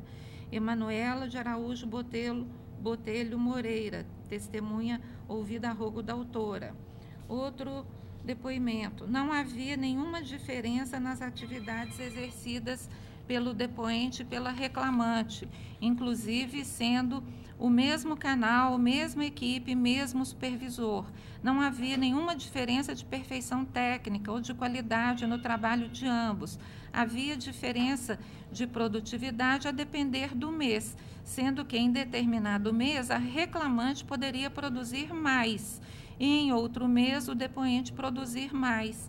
O próprio modelo Tiago Vilela de Faria. Então, essa diferença de produtividade, ela era em revezamento, às vezes um, às vezes outro. Então, isso era uma característica da própria atividade, não quer dizer que necessariamente apenas um tinha mais produtividade do que o outro, porque isso era alternado. Então, eu estou entendendo que houve o preenchimento dos requisitos do artigo 461 da CLT, com a redação anterior à Lei 13.467 de 17, e, portanto, eu estou negando o provimento e mantendo a conclusão inicialmente lida. Doutor Paulo. De pleno acordo com o voto proferido por Vossa Excelência, que examinou com maestria toda a discussão posta em lide. De fato, esse processo é oriundo da 42ª Vara, tive cuidado de lê-lo e chego à mesma conclusão da eminente relatora, não sem antes cumprimentar a brilhante sustentação. Obrigado. Doutora Paula. Eu também cumprimento o advogado pela sustentação oral e acompanho integralmente o voto de Vossa Excelência, muito fundamentado, e eu acompanho. Unânime nos termos do voto da relatora. Obrigado. Seguinte. Tinha aqui, doutora, que saiu aqui.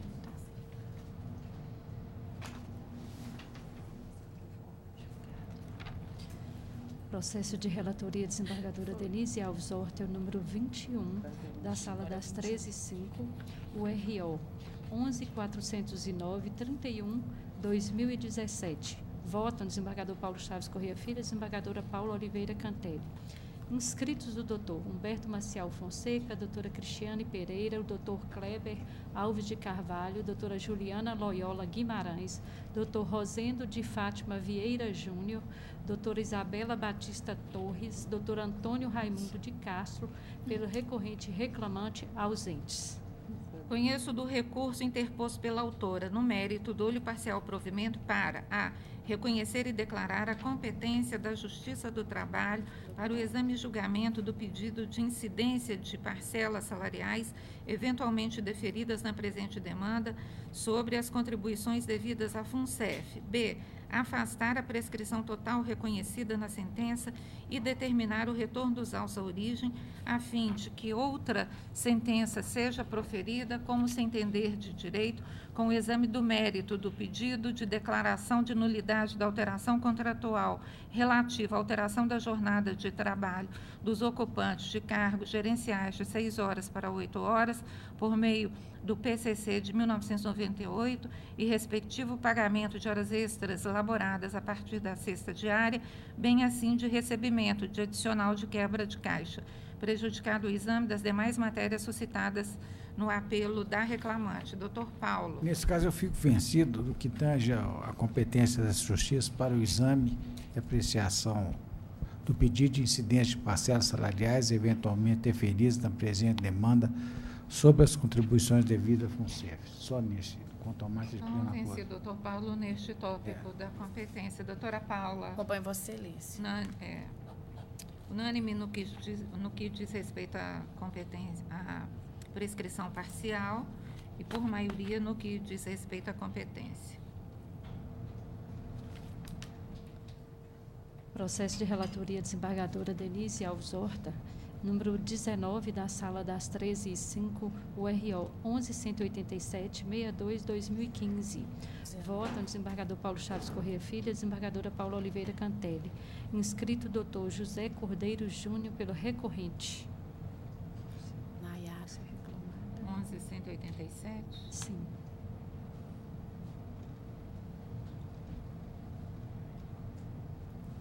Boa tarde.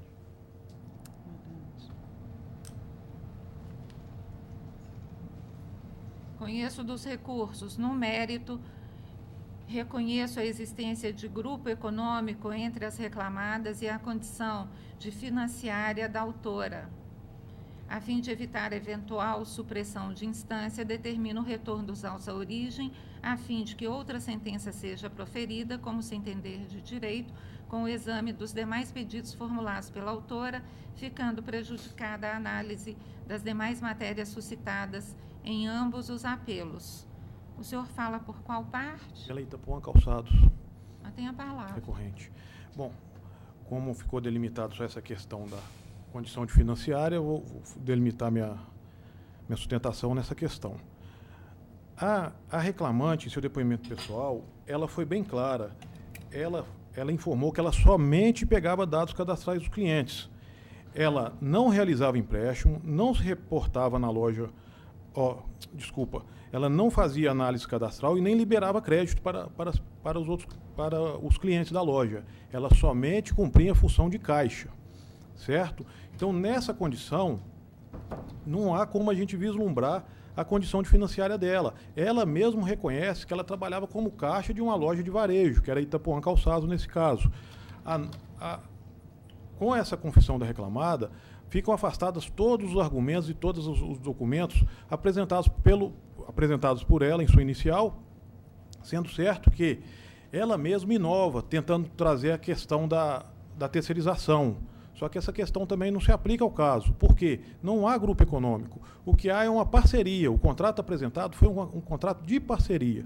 Não há nada além dessa questão da parceria comercial. A loja Itapuã Calçados, ela é exclusiva, funciona exclusivamente como comércio varejista. Ela não pratica qualquer ato no mercado financeiro. Esse ato é praticado pelas outras empresas, pela segunda reclamada, que é nada mais do que uma parceira dela. No mais, espero aos Vossas Excelências que analisem com carinho essa questão e, desde já, agradeço a atenção de todos. Boa tarde a todos.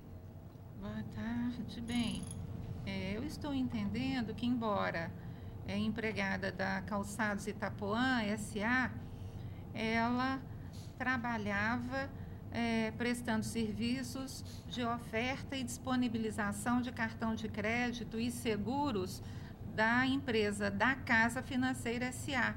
E, por conta disso, tratando-se, né, de empresa incontestavelmente financeira e a reclamante prestava serviços colocando para os clientes os produtos dessa financeira, então entendo que aí há uma exceção à regra geral e impõe-se o quadramento dela na respectiva categoria de financiária. É o meu voto. Doutor Paulo. De pleno acordo. Doutora Paula. De pleno acordo, senhora presidente. Unânime nos termos do voto da relatora. Obrigado. Sala do doutor Paulo.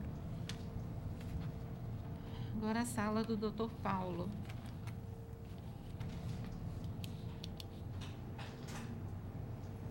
Processo de relatoria, desembargador Paulo Chaves Corrêa Filho, número 7, da Sala das 13h10, o ROPS 10.353, 10/2017. Votam a desembargadora Paula Oliveira Cantelli e a desembargadora Maria Lúcia Cardoso Magalhães. Inscrito Dr. João Braulio Faria de Vilhena, pela recorrente reclamada, ausente.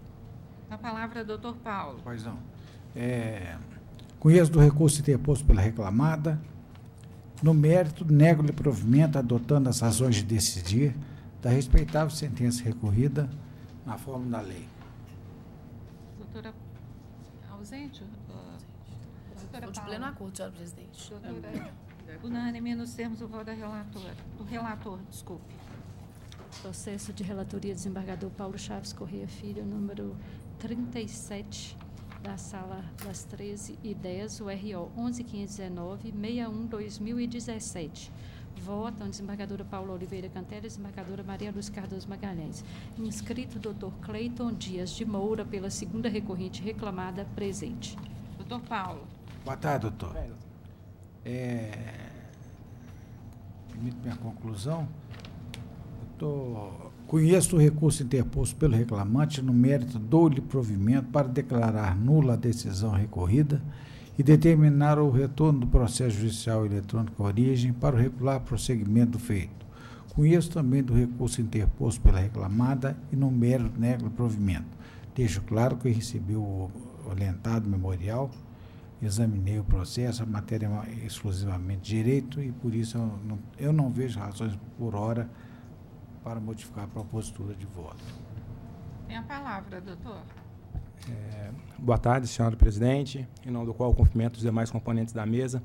Sem querer tomar muito tempo de vossas excelências, né, já que a matéria é estritamente direito, como bem falou o ilustre relator, a reclamada apenas pede para que a sentença de primeira instância seja mantida pelos seus próprios jurídicos fundamentos. Trata-se da aplicação do parágrafo 1º do artigo 840, né, introduzido pela Lei 3.467, às reclamações trabalhistas.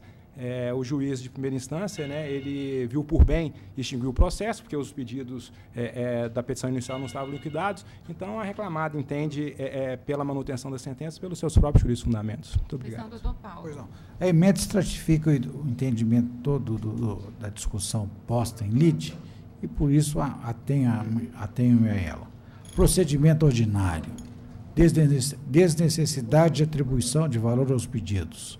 A exigência de indicação do valor correspondente a cada pedido formulado na inicial, prevista no inciso 1º do artigo 852-B da CLT, é exclusiva das reclamações enquadradas no procedimento sumaríssimo, não sendo aplicável aos processos sujeitos ao rito ordinário, na forma do disposto da OJ 7 das turmas deste egrégio Tribunal da Terceira Região. Paula. Eu cumprimento o advogado pela sustentação oral e acuso o recebimento memorial e estou de pleno acordo com o voto. Doutora Maria Lúcia. Unânime nos termos do voto do relator. Muito obrigado. Boa tarde. Processo de relatoria do desembargador Paulo Chaves Correia Filho, número 33, da Sala das 13h10, URO 11.323, 60/2016. Votam a desembargadora Paula Oliveira Cantelli e a desembargadora Maria Lúcia Cardoso Magalhães. Inscrita a doutora Patrícia Ferreira Musi, pela recorrente reclamada, presente. Doutor Paulo. Só chegar aqui. Boa tarde, doutor. Boa tarde. Boa tarde. Esse processo aqui já envolve uma preliminar aqui de não conhecimento. Diz respeito a dissídio de alçada. Eu não estou conhecendo o recurso por se tratar de dissídio de alçada. O valor atribuído ao feito no momento da distribuição não alcançou 2 salários mínimos, por isso eu não estou conhecendo.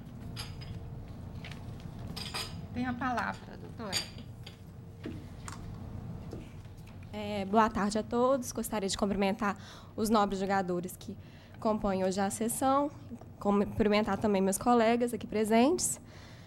Bom, com relação a preliminar, que realmente não conheceu o recurso, entendo que o valor atribuído foi meramente de alçada, por tratar-se de um inquérito para apuração de falta grave, não teria um valor econômico relevante a ser atribuído, por questões fáticas, não tem um valor mesmo monetário, e, portanto, acredito que não seja pertinente o não conhecimento da ação pela questão do valor atribuído à causa. Então, doutor Paulo. Pois não. Eu vou meter a matéria exclusivamente direito. É fato e controverso que a lei 5.584 de 1970 dispõe que a toda ação deverá cada ação que tiver o valor inferior a 2 salários mínimos, não será apenas dissídio de alçada, ou seja, não cabe recurso. Então, o que toca? Toca ao autor atribuir, no mínimo, um valor igual ou superior a 2 salários mínimos para quaisquer efeitos, e ao réu, no caso, se o caso, impugnar o valor para ter a possibilidade de eventual recurso. No caso, a Eurofarma atribuiu o valor inferior e muito embora seja inquérito, entendo, data máxima vênia, que a proposta de voto minha é calcada em lei e trago à guisa de ilustração a súmula 356 do TST, segundo o qual alçada recursal, vinculação ao salário mínimo. O artigo 2º, parágrafo 4 da Lei 5.584, de 26 de junho de 1970, foi recepcionada pela Constituição Federal de 88, sendo lícita a fixação do valor da alçada com base no salário mínimo. No caso, o recorrente atribuiu à causa o valor de R$1.000, valor este inferior a 2 salários mínimos à época do ajuizamento da ação.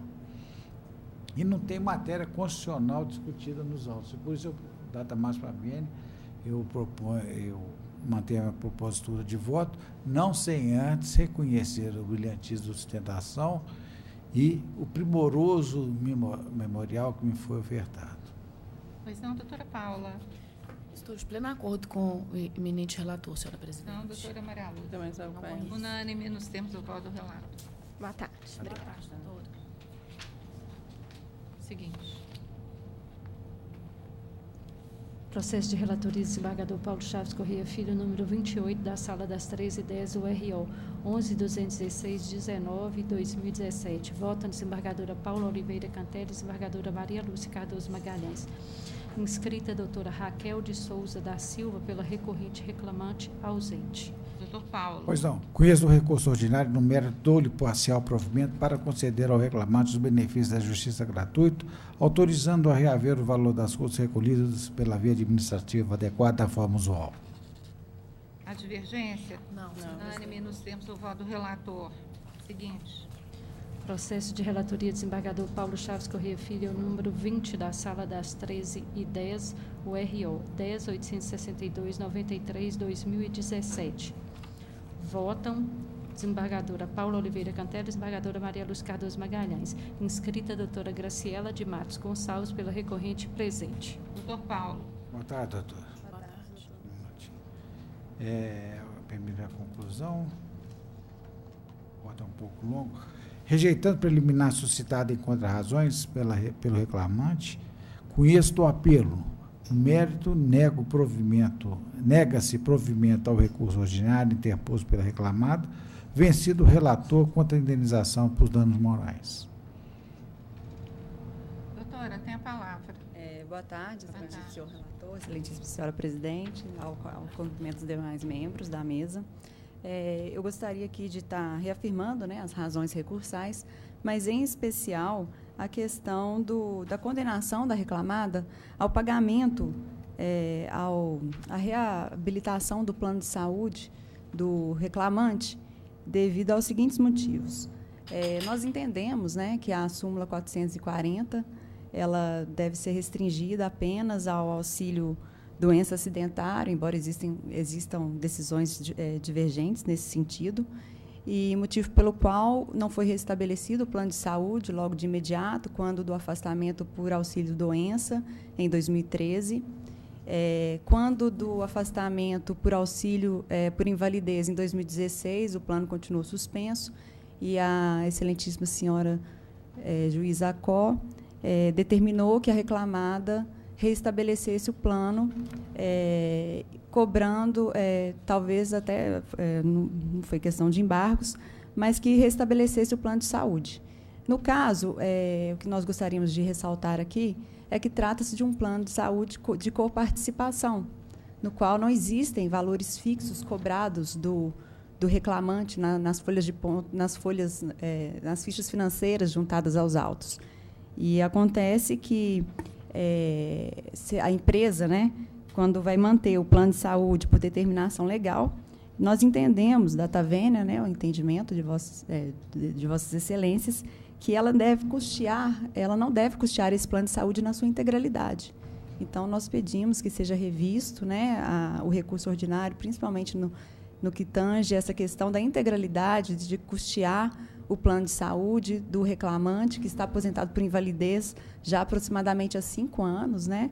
É provável que isso se torne um plano de saúde vitalício, a ser custeado apenas pela empresa.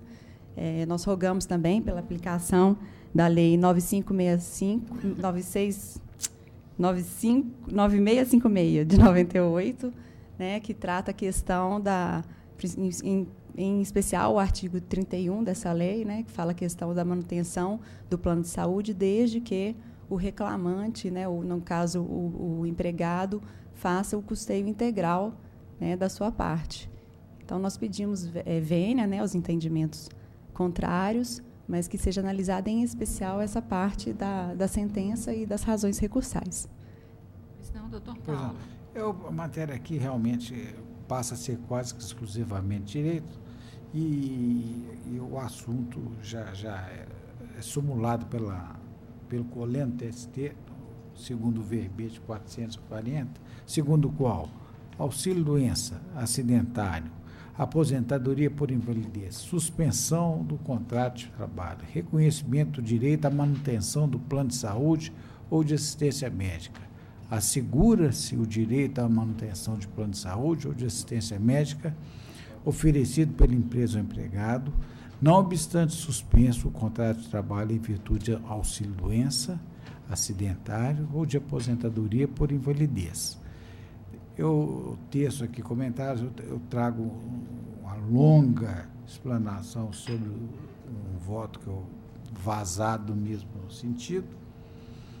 E no que pertine, e vou um pouco além, comprovados gastos médicos efetuados pelo autor durante o período em que o plano de saúde foi indevidamente cancelado, correta a decisão de origem que determinou o ressarcimento das citadas despesas. Vale destacar que, a despeito de a RER impugnar citados documentos, certo é que não logrou esse afastar a presunção da veracidade deles.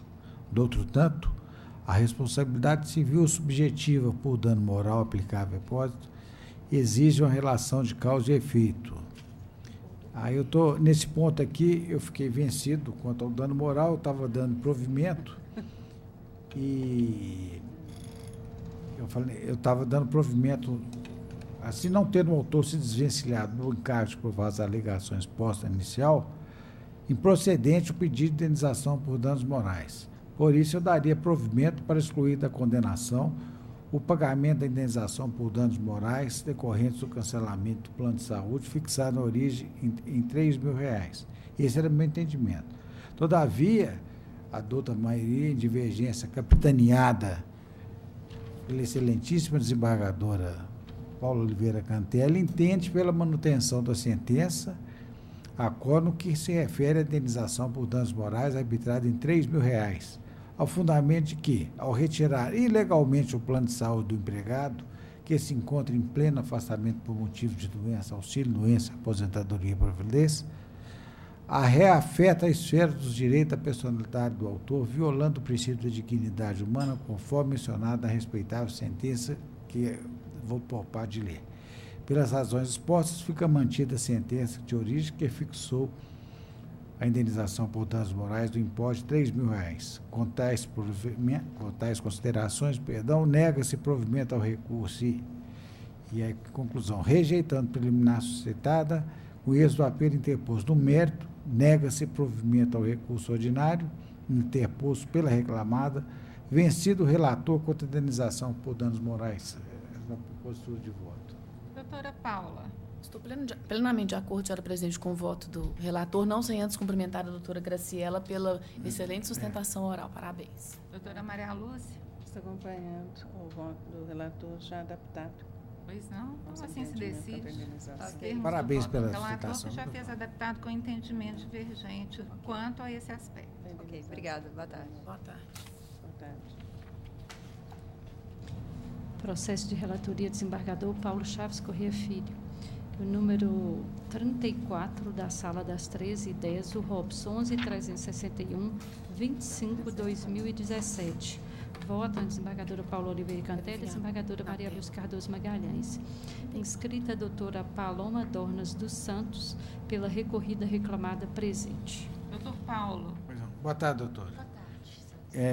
Eu estou conhecendo o recurso interposto pelo reclamante e, no mérito, dou-lhe provimento parcial para condenar a reclamada ao pagamento de férias vencidas, acrescidas de 1/3, relativas ao período de 1º de julho de 2016 a 30 de junho de 2017, além de 13º proporcional 2017, adotando quanto ao mais as razões de decidir da douta sentença recorrida na forma da lei.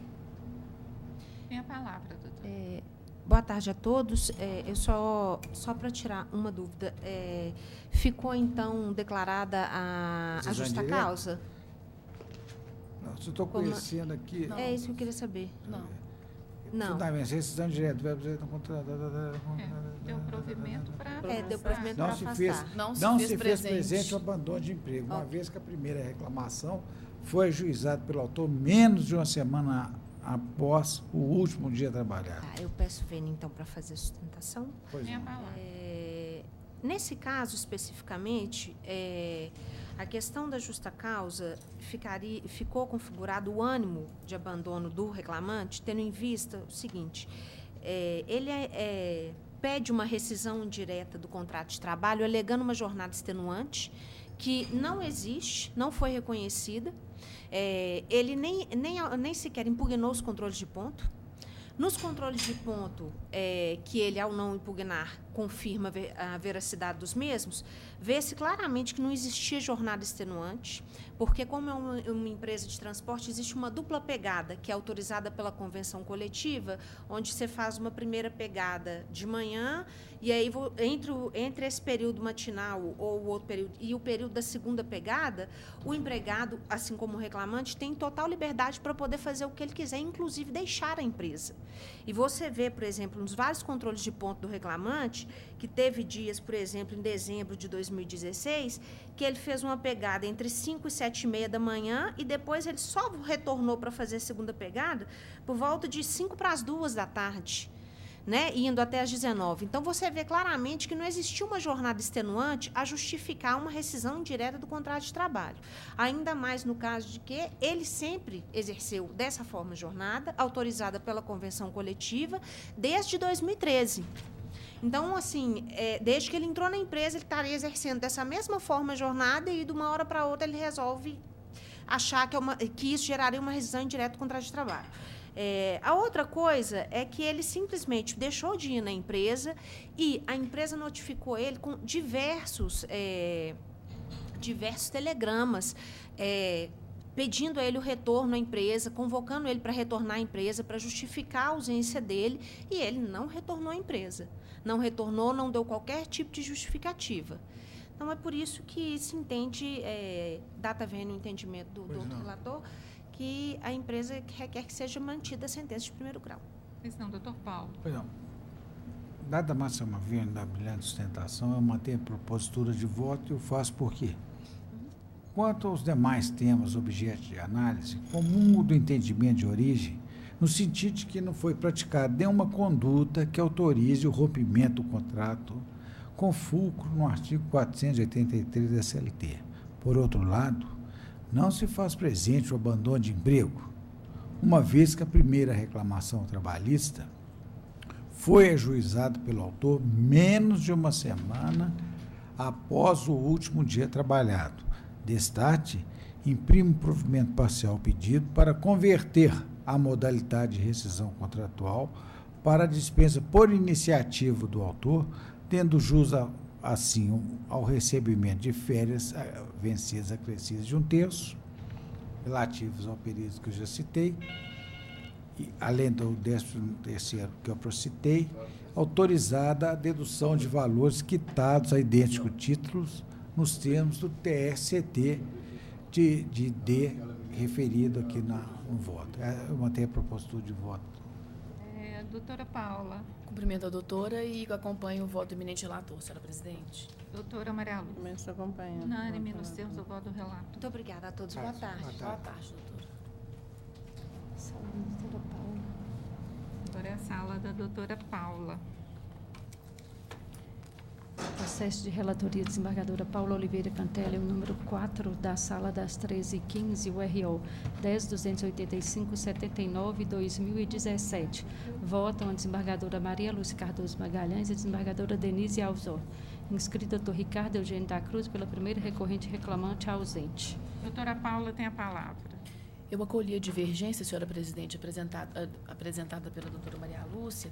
Então, a conclusão fica da seguinte forma. Conheço dos recursos ordinários da autora e da ré. Rejeita as preliminares arguídas pela ré no recurso adesivo e nego-lhe provimento. No mérito, dou parcial provimento ao recurso obreiro para condenar a ré. A convocar a autora para comprovação dos requisitos e realização dos exames médicos admissionais nos termos dos itens 10 e 14 do edital 1 de 2014 NM e, então, atendidos os requisitos previstos nesses itens, promover a sua contratação para o cargo de técnico bancário novo no Polo de Varginha, tudo sob pena de responder por multa de R$ 500 por dia de atraso. 2. Ao pagamento de indenização por danos morais no valor de R$ 10.000. Defiro o pedido de tutela de urgência para determinar que a decisão hora pralatada seja cumprida independentemente do trânsito em julgado, devendo a ré ser intimada para o adimplemento da obrigação de fazer no prazo de 30 dias, sob pena de multa diária de R$ 500 por dia de atraso. Sob a parcela deferida, incida em juros de mora, desde o ajuizamento da ação, na forma do artigo 39 da Lei 8177/91 e súmula 200, colhendo TST, e correção monetária nos termos da súmula 439, indevidos os recolhimentos previdenciários e fiscais em face da natureza indenizatória da verba, invertidos os ônus de sucumbência às custas processuais no valor de R$ 1.000, calculada sobre o valor da condenação arbitrado nessa instância em R$ 50.000. Aguardaria o primeiro voto de divergência? Hein? Ele é o último. Ausente. Desculpe. A divergência? A divergência? Unânime nos termos do voto. Esse voto, senhora presidente, que eu coloquei na pauta antes da nossa decisão em relação ao prazo, ao montante. Já foi adaptado, então eu estou plenamente de acordo. Doutora Maria Lúcia também. Unânime nos termos do voto da relatora. Com e aí eu despejo ali. Com certeza. Processo de relatoria, desembargadora Paula Oliveira Cantelli, o número 8 da sala das 13h15, o RO 10.863/23/2016. Votam a desembargadora Maria Lúcia Cardoso Magalhães e a desembargadora Denise Alves Horta. Inscrito doutor Vinícius Nascimento Miranda, pela primeira recorrente reclamante, presente. O 8? Tem a palavra, doutora. Só um minuto. Qual é o número? 10.863. Conheço os recursos ordinários da autora e da ré. Rejeito as preliminares suscitadas pela ré no recurso adesivo e nego-lhe provimento. No mérito, dou parcial provimento ao recurso obreiro para condenar a ré a convocar a autora para comprovação dos requisitos e realização dos exames médicos admissionais nos termos dos itens 10 e 14 do edital 1/2014/NM e, então, atendidos os requisitos previdenciários nesses itens, promover a contratação para o cargo de técnico bancário novo no Polo de Belo Horizonte, tudo sob pena de responder por multa de R$ 500 por dia de atraso. Defiro o pedido de concessão de tutela antecipada para determinar que a decisão hora prolatada seja cumprida independentemente do trânsito em julgado, devendo a ré ser intimada para o adimplemento da obrigação de fazer no prazo de 30 dias, sob pena de multa diária de R$ 500. Invertidos os ônus de sucumbência, arbitro em R$ 40.000 o valor da condenação com custas processuais no importe de R$ 800 pela ré. Doutor, tem a palavra ou aguarda? Boa tarde. Boa tarde. Nós, desembargadores, como eu fiz o pedido de tutela antecipada muito tarde, eu vim mais para conferir, já com esse posicionamento da turma, vim mais para conferir, foi concedido, então não tenho o que me reportar. Maria Lúcia. Eu estou acompanhando. Eu também estou acompanhando, unânime nos termos do voto da relatora. Muito obrigado, bom trabalho a todos. Boa tarde. Processo de relatoria desembargadora Paula Oliveira Cantelli, número 16, da sala das 13h15, URO 11.503/29/2016. Vota desembargadora Maria Luz Cardoso Magalhães e desembargadora Denise Alves Horta. Inscritos o doutor Paulo Roberto de Oliveira Elias e o doutor Juscelino Teixeira Barbosa Filho, pelo recorrido reclamante ausentes. Doutora Paula. Rejeita preliminar de deserção suscitada nas contrarrazões. Conheço o recurso ordinário interposto pela ré e no mérito nego-lhe provimento. Eu estou de acordo, doutora Maria Lúcia. Também estou. Unânime nos termos do voto da relatora. Tem mais algum? Alguma inscrição tardia? Não. Da doutora Paula. Ué, tem a palavra. Bem, então agora nós passaremos... Tem algum adiado que nós não julgamos? Ele está na... Hein? Tem um adiado na meu. sala das 13h21.